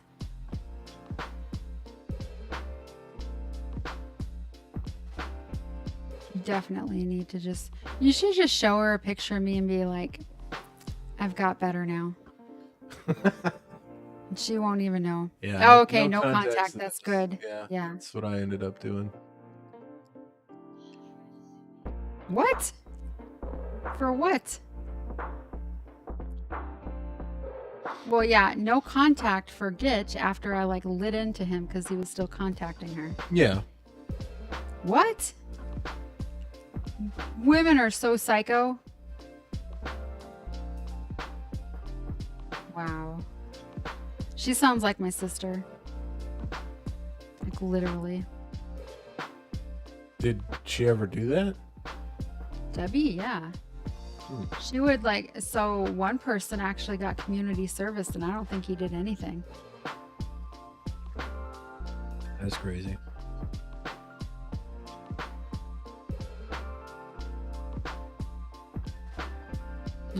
Sounds like a pretty solid alibi. Yeah.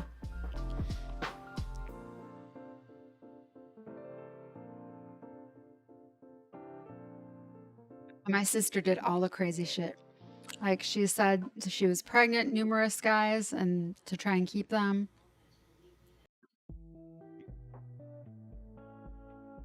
And then she said that guys were beating her up. And I mean, I fully believe she was probably beating her own self up to get bruises. It wouldn't surprise me with her. She was saying they were beating up her kids when in reality she was beating up her own kids. You could always tell when something was going to happen too with her because she would be like, you know, in this relationship and she'd start saying, oh, they're getting controlling. Oh, he's trying to beat me up.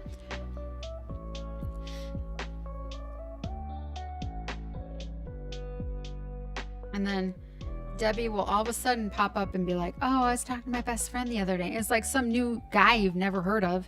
Like, whoa, you got a new best friend that I've never heard of? That sounds suspicious.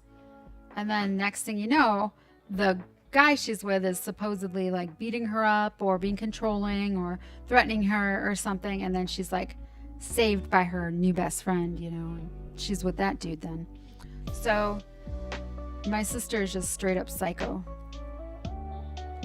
That sounds like she got us even. We got her a SIM card for a phone so that she could hide like Oh, phone yeah. activity, and all kinds of Yeah, I stuff. was trying to get her into a halfway house and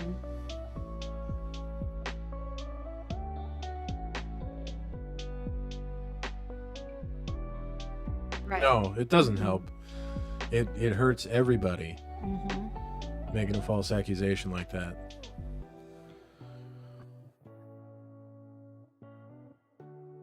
It's like my sister, and she said that she had cancer when I legitimately had cancer numerous times. Why would you lie about that? Why would you say you have cancer? What are you doing? Oh, is it picking me up on both channels? I think that mic was picking you up a little bit, but it's okay.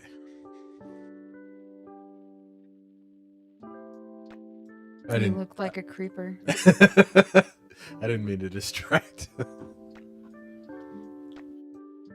You are a guy of extremes. Yeah, I'm not. He's like a guy of no emotion. Gitches.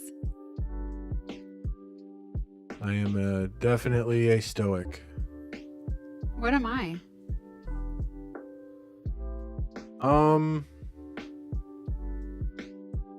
I mean, I think you're just, for the most part, normal as far as like the emotional spectrum goes. Like, you're not extreme. You have emotions.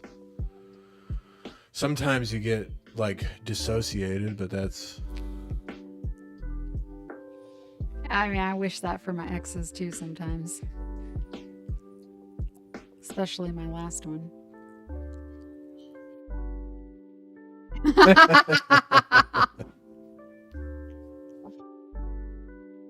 So you just think I'm a I normal? mean, you can't blame the whole country for what the leader does, though. They don't all agree with him. So you said I'm a pretty normal chick emotionally? I would say so. I mean, I don't think you're, as far as the extremes of the spectrum go, for emotionlessness to like batshit crazy, I don't think you're too far. Well,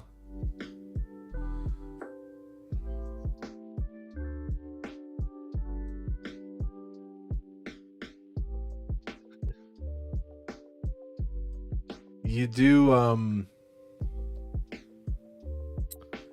I think if you feel that somebody has wronged you, you let them know. But that goes back to you're just blunt. Yeah, and it's funny, I try not to be that way, but it's just like I feel like this urging inside my body that I need to speak my truth to them. And like they're probably not gonna listen, they're not gonna read it, like who knows. But like I have no qualms about speaking to somebody and being like, this is what you did to me and it was fucked up. I like put them in that spot where I just like hold them against the wall and pin them with what they did wrong. Like I have no fucks. I'll just do that. Yeah, that's true. We can't blame the whole country.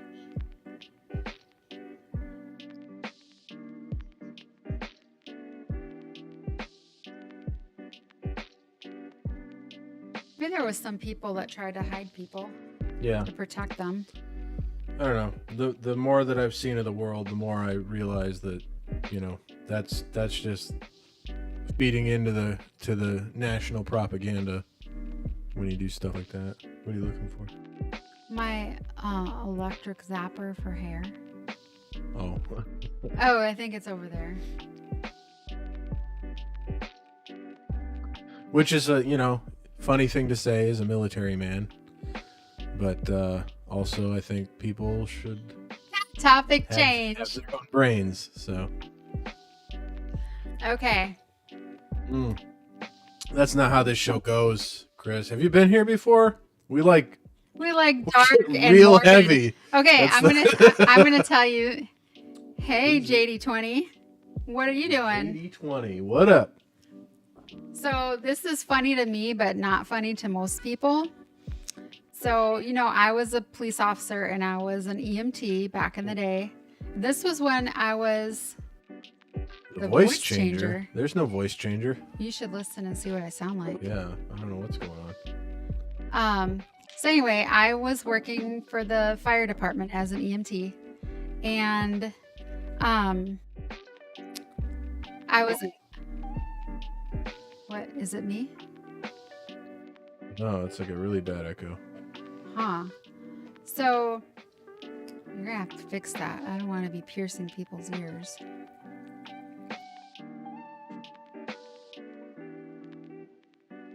So I was at the county fair, and we were sitting there, me and my partner, we were eating something for like a break or whatever. We're just sitting there, and like, and then all of a sudden, out of the corner of my eye, I could just see dust flying because it's like a gravel parking lot.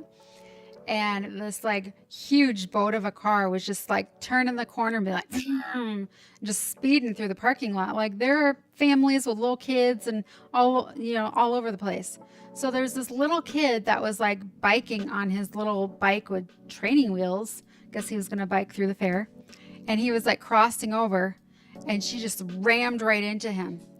And I saw him like fly up and then like land on the ground. And in my mind, I was thinking of that like Mr. Bill show, from like, what is that? SNL or Mad TV or something like that. Anyway, Mr. Bill that gets like launched all the time. He's like that clay putty doll or whatever. And in my mind, I was just like, oh, Mr. Bill, Mr. Bill. Like that's what I thought when I saw that happen. And then I started laughing, which my partner was like, what is so funny? I'm like, I just don't know. I just can't hold it in. So I think about that sometimes because it's kind of funny to me, but like it's never funny to anybody else ever. Like everybody's like, what the hell's wrong with you?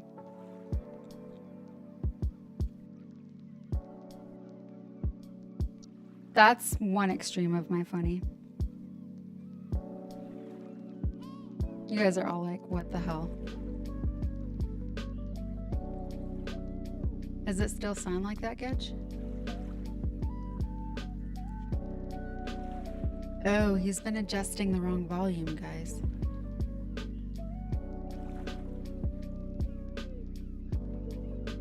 Better now? Oh, okay. So another funny thing that I would share about myself is I was a youth counselor for a church for quite a long time, which was not my choice at first, but then it turned out I was really good at it. Anyway, for Thanksgiving, we had what's called a turkey trot, and it was like basically like an activity where like all the kids got together and all of us youth leaders, and we did like fun games and activities that's like centered around turkeys.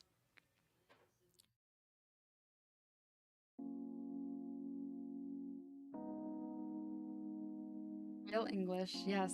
It's different than US English. So we're at this turkey trot. I bought a whole bunch of turkeys. Like we bowled with turkeys and like knocked over sodas and stuff like that. We had a turkey shot put. We had like a big blanket, and like we'd shoot it up into the air, and then it landed on the ground. It was frozen turkey. It just shattered into pieces.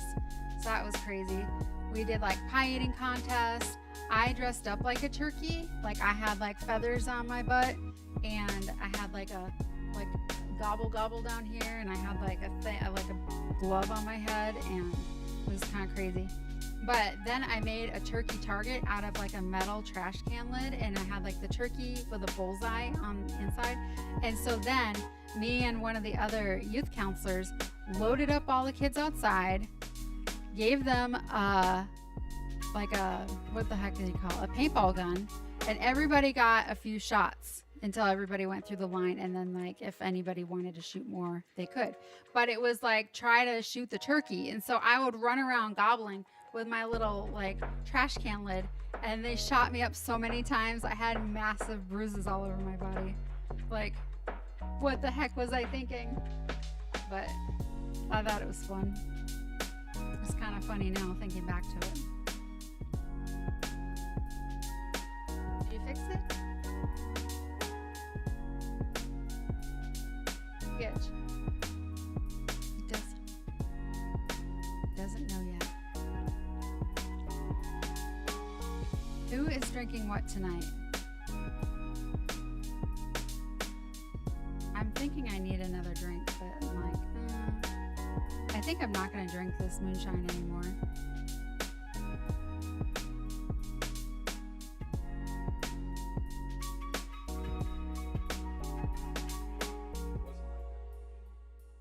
I wonder how long it's been like this.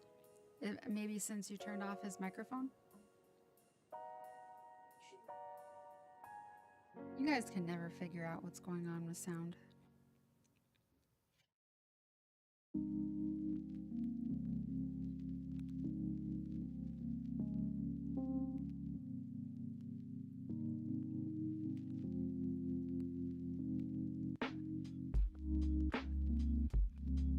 You got insane.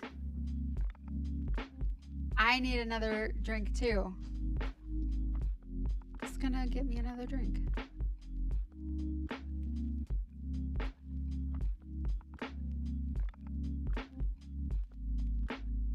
Okay. Let's see what's on in my messages here. Oh, I thought I would have another message, but nope.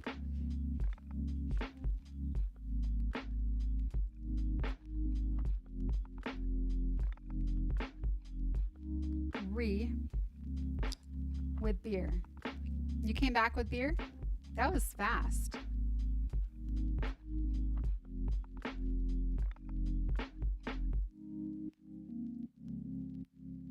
What?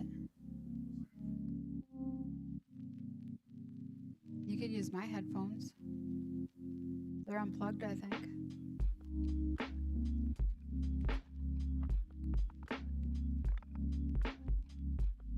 You better hurry up because I need another drink.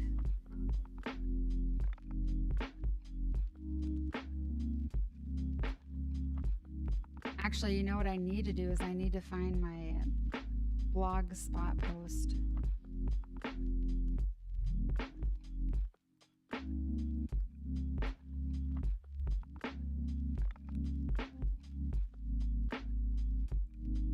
Okay, here's something funny. So,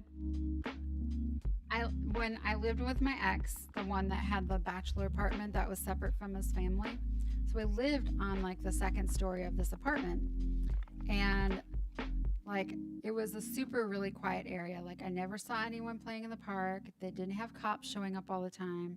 I thought it was a decent place to live, basically. There was just fence in our common hall, and I never met any of our neighbors. The people across from us, like I rarely ever saw, but like their apartment just wafted curry all the time and cigarettes, curry and cigarettes, and I was just like, look. So anyway, one afternoon I was sitting on my balcony talking on the phone to somebody from back home, and it was cloudy but didn't smell like rain or anything. A typical September day. Someone from above me was on their balcony too, like just sitting like a creeper. Like I could hear them up there, but they were like not saying anything, not doing anything. Like I'd occasionally hear like a cough. And then I heard like a couple squeaks from the chair and then another cough. And all of a sudden I got soaked. I got soaked from above. It was a gush of fluid, a lot. Like my hair was drenched, my clothes was drenched. There was spaghetti noodles all over me. Like it was in my eyes and I had to spit out the liquid I had sucked in. And that's when I smelled the puke. The puke. Somebody puked on me. Like, I still remember that smell. It was so nasty. It's like when you puke on, you puke with the flu, it smelled like that puke smell. Yep. That was my life back then. Got puked on.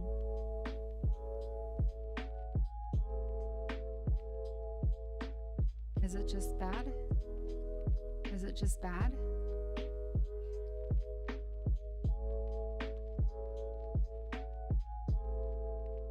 Why?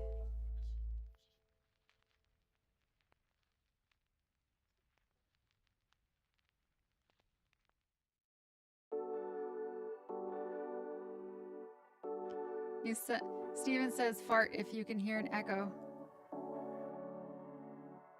He just farted.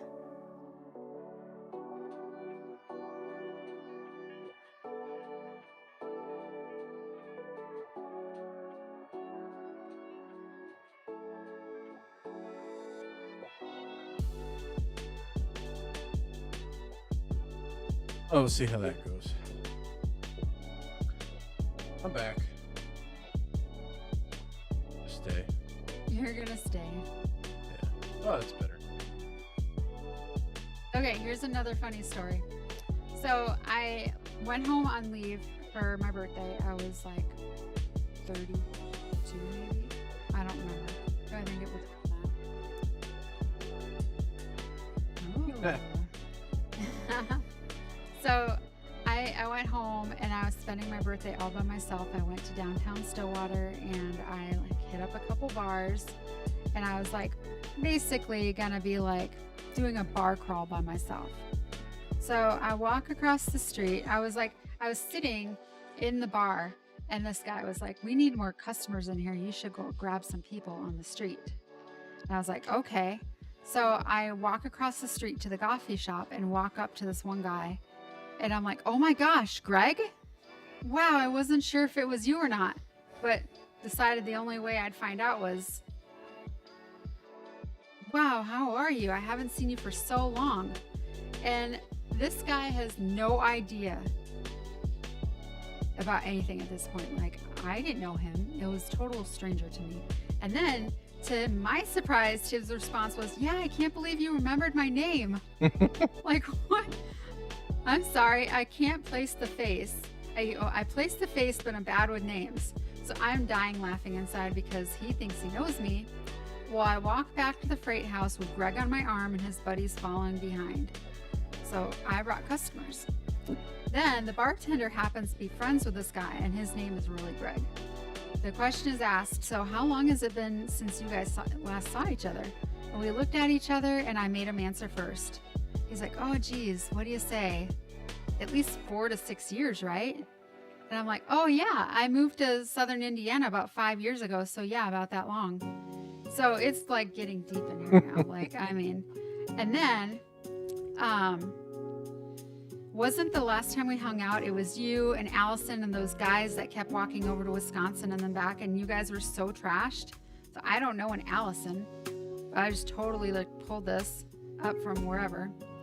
So then my brother comes to get me because I basically went by myself and started drinking with a bunch of strangers, and Greg and I were partying like back in the day, and Mary Klein came up to me and she's like, hey, you know, she knew my name, which I was shocked because it's like it's been like how many years since high school, like over 10, and she knows who I am. And Mary Klein is like the troll of our high school. Like, she looks like Willow. So Cat attack. yeah, he's attacking. And so that was kind of crazy. That was the start of the Mary Kleinisms. Yeah. When I told Mike about Mary Klein, he was just like, what? She said she was a model. Yeah, I remember you telling me that. Doing. It's fine. Got the hair He's stuck like, in his mouth. Yeah. He's got hair from his chest stuck in his mouth. You want me to help you out with that? Yeah, I'm cleaning my feet. It's just It's weird.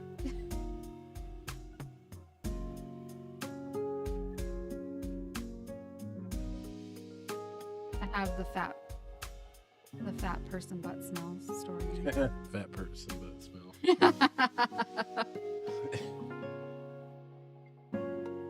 There's a story about this one guy that I met on Match.com, and I met him up at the bar with my friend Bert, and he wore these really weird yellow glasses that made him look like a bug.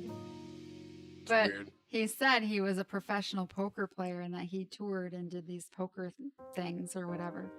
And I didn't believe him, honestly. I didn't believe him. Because who does that? Who plays poker professionally? Right. So he said, you know, I have a lucky ring. I'll give it to you and maybe you'll give me good luck. So this ring, he pulled off his finger. It looks like a metal ring with like a bunch of pink diamonds in it or something. And so I had it. It was missing a couple stones and I had that ring, like whatever. And then You just time flies when you're having fun, Chris. And then one night I was at work and my phone blew up. Like, I mean, I was getting crazy messages from this chick, like nothing. And it turned out he had a wife. and the ring he gave me was his wedding ring. Jeez. Yeah. It's the red hair. It's the red hair. They made him do it. Mesmerizing. So, anyway, obviously I stopped talking to him. To this day, I'm still friends with her. Really? Yeah, I'm still friends with her. We talk all the time on Facebook. When her daughter had her preemie babies, like, I gave her all the advice. Like, when her daughter got cancer, like, I talked to her on the phone a bunch of times. Like, we're just buddies. So, let's stick together. That's what that means. Mm-hmm. He's got. I still hair have the stuck in his ring, mouth too. again. I still have the ring. Oh yeah. Make a fire pit. Salem thinking, what? I'm so confused. I think he's talking about burning witches at the stake. Oh, don't burn me at the stake. Those are the magic powers. I got it. I'm tracking now. Yeah, I wonder if I would have got burned back in the day.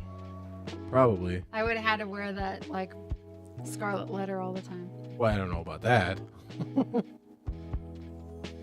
Limgo. Limbo? Living in Limgo? What is that?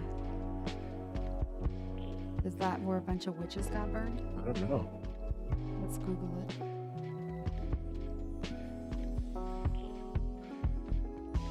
Oh, okay. Yeah. Limgo. Must be. Oh, it's a town in Germany. Hey, Judy, how you doing? Hey, Mom. It's a district of North Rhine-Westphalia, Germany. It's west of Hanover. Hey, Mom, this is my friend Chris. He lives in Germany.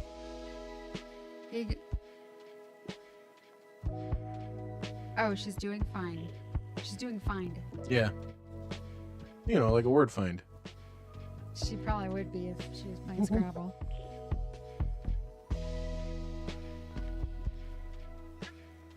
So, Mom, I was telling some of my funny stories from back in the day.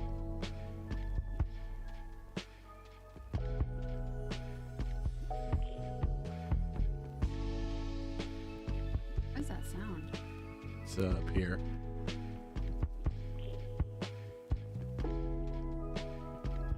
Now the mom's here. Everybody's silent. Yeah. We gotta be on our best behavior.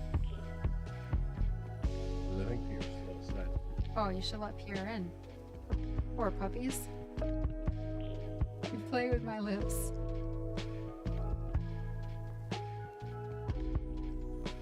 Oh yeah, my Nana was born in Salem, Massachusetts, like with all the witches.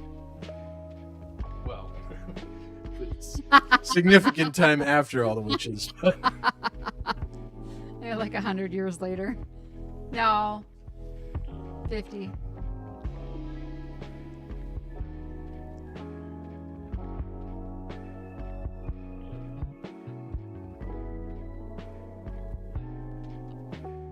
Okay, got some good lip pictures. Oh yeah. That's a better one.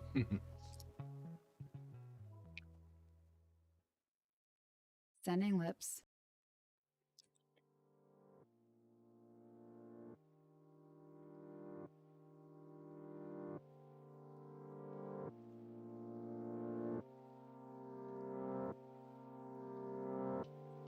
Oh, I've never seen that. Mom, have you ever heard of that show? Might be worth checking out.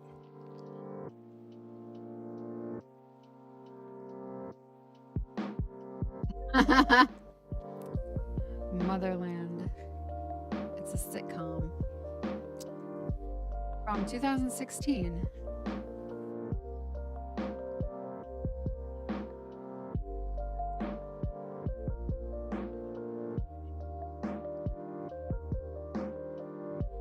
Well, it doesn't have anything to do with witches, I don't think. Am I looking at the right thing?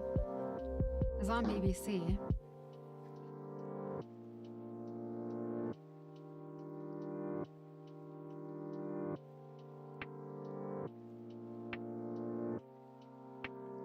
It's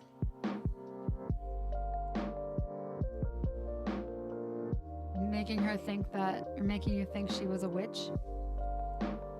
It says it's a British television sitcom set in London, which examines the trials and traumas of middle-class motherhood.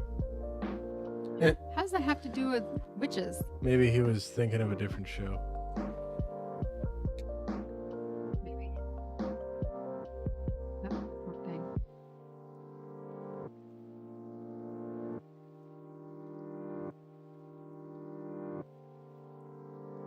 They have a couple good-looking actors and actresses on there. Yeah. Well, one guy that I see so far, but all the rest are women. Okay. Terry Minot. He's cute. Already, a little bit.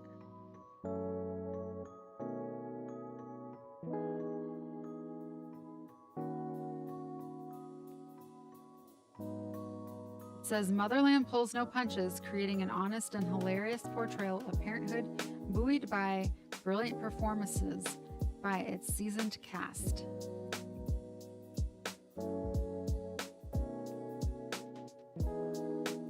They're all on the BBC. Well, I feel like we don't get the same shows the BBC has over there. Well, we do because we stream everything, but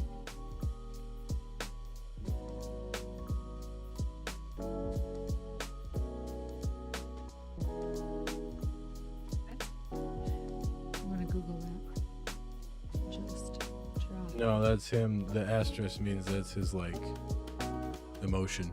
He's just trying to steer the conversation. Oh, I gotcha. I gotcha, governor. How's that? Hello, How's that for my British accent? my name is Getcha Gilmy. And I'm Chrissy May. I can't do it. I can't do it.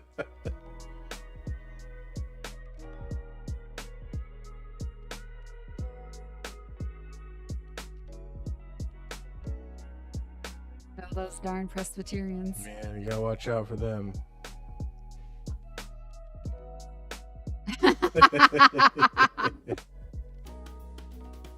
Yeah, pretty much.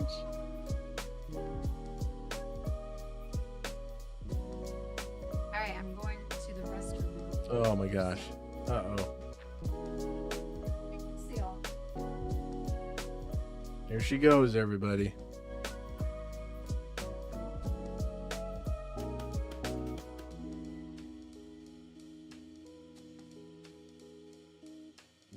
But wear only the helmet? Well, then I wouldn't be putting my flight suit on. My helmet's at work, though.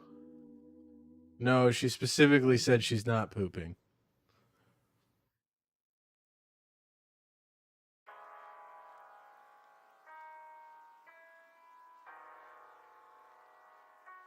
Got here, somebody.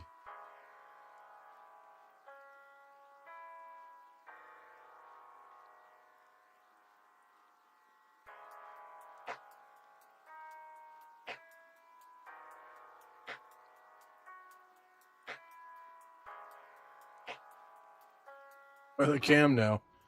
Nope, no toilet cam, sorry.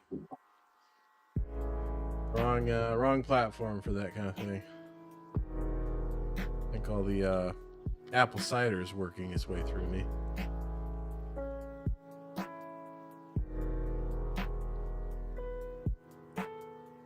That's what Chrissy May uses for her prep when she has a scope, is apple cider.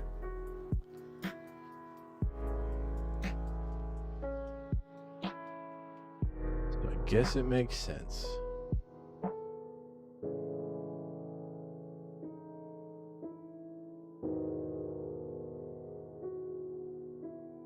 Well, shoot. Now, I don't know if I need to get back into Elite Dangerous or if I should keep playing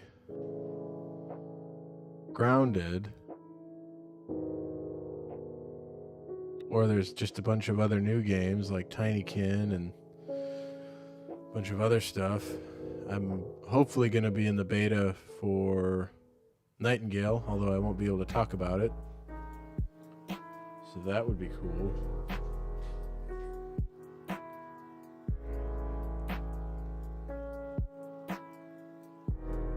the new Dune game's going to be coming out hopefully in the next year or two. Dune Awakening. Super interested in that one.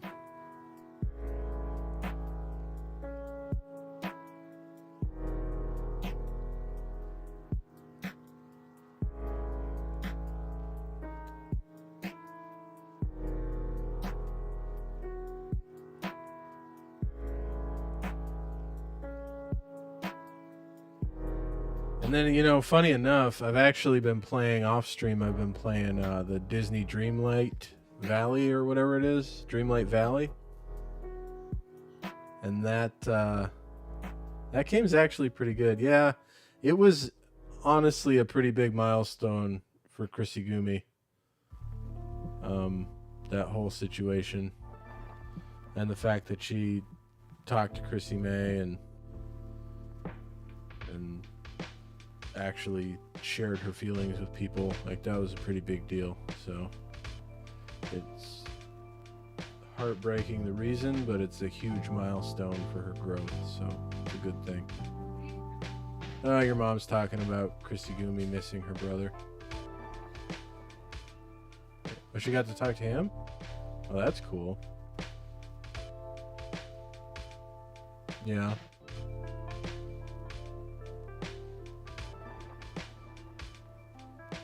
Yeah.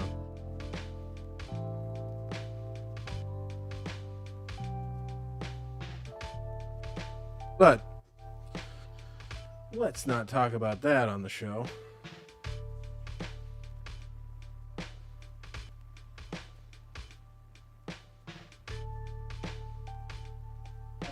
How insensitive to say that. You could just be like, maybe next year. Yeah.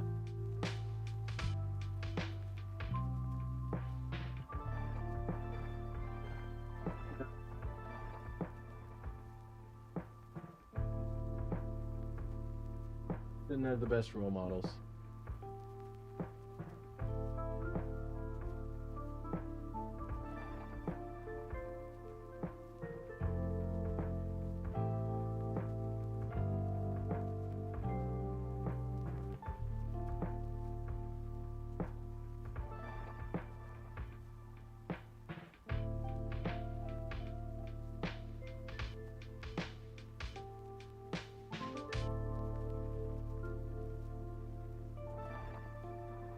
Yeah, I know. It's just like beep, beep, beep. Oh, don't pull that cable.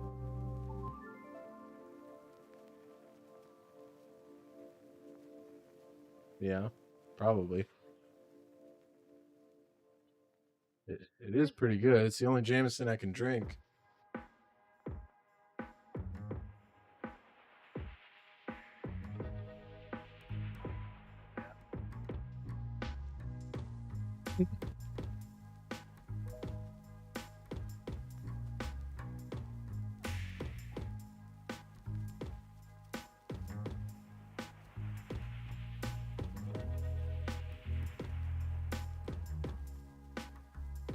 Well, we'll have conversations about family stuff, like on the phone privately, not publicly on an internet show.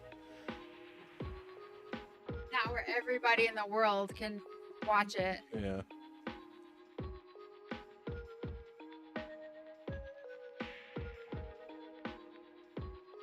All right, I've got a drink And you're back. and I'm back.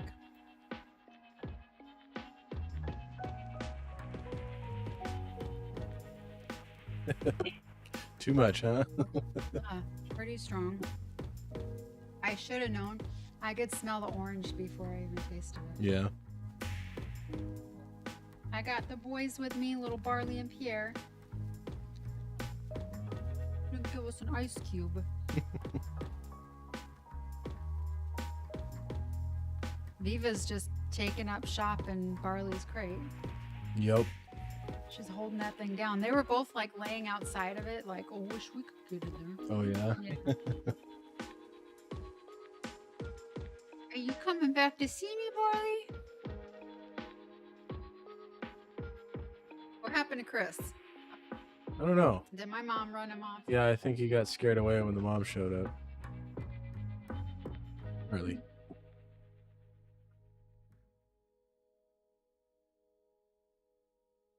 Remember when he was just a tiny puppy? Hey. What are you drinking my drink? Yeah. Carly, you don't get alcohol. Well, that was kind of weird. It's gonna hide now. Yeah. Like that tasted bad. Done with that. Dude.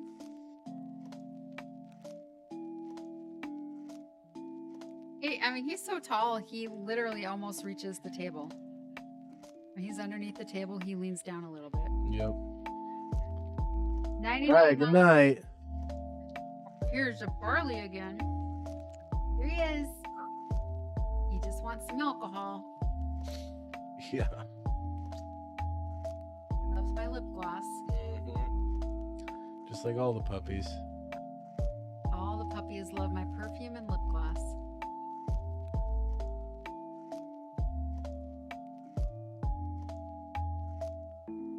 I guess, are we done for the night? Seems I like think it's so, pretty- yeah. It seems like it's got quieted down for a little bit, so guess we'll sign off. Set up. Yep, good call, good call. Do our sign off. Barley, no. What are you doing? Thanks everybody for coming out. We appreciate all the new people, all the old friends. Good to see you. Try to do these shows every Saturday. Today was this week was a little different. We had a little mix up on the day, so we did it a day early. We don't take ourselves too seriously around here, so. If you're new here, hit the subscribe button, hit the follow button, depending on what platform you're on, so you know when we go live next time. Hit the like so that the VODs get out to other people. They find us. And until next time, pour on. Night, guys.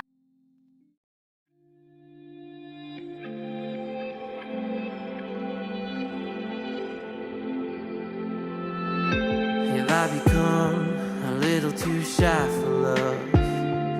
I've been hurt before. All's fair in love and war. So I'll snuggle up close to the shell I'm living in. And if I let you in, another round begins. No, I'm spinning in a vicious cycle. I'm scared of doing something I'll regret.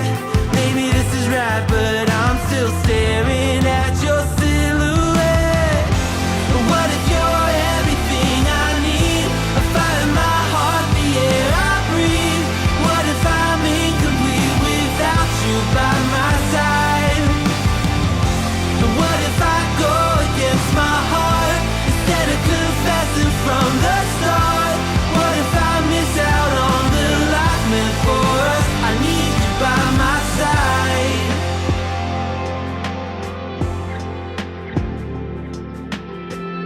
Should I be scared? The feeling's so different now. You got me floating here, a feather in the air. Oh, but when the wind blows, will I tumble or sail away? Or would you have me stay? And what if I escape? I know I'm spinning in a vicious cycle. I'm scared of doing something I'll regret. Maybe this is right, but I'm still staring at your silhouette. What if you're everything I need? A fire in my heart, the air I breathe. What if I'm incomplete without you by my side? What if I go against my heart instead of confessing from the start? What if I miss out on the life meant for us? I need you by my side, by your side. I'm not afraid. We found something that'll never fade. We can be ourselves and figure out the rest along the way.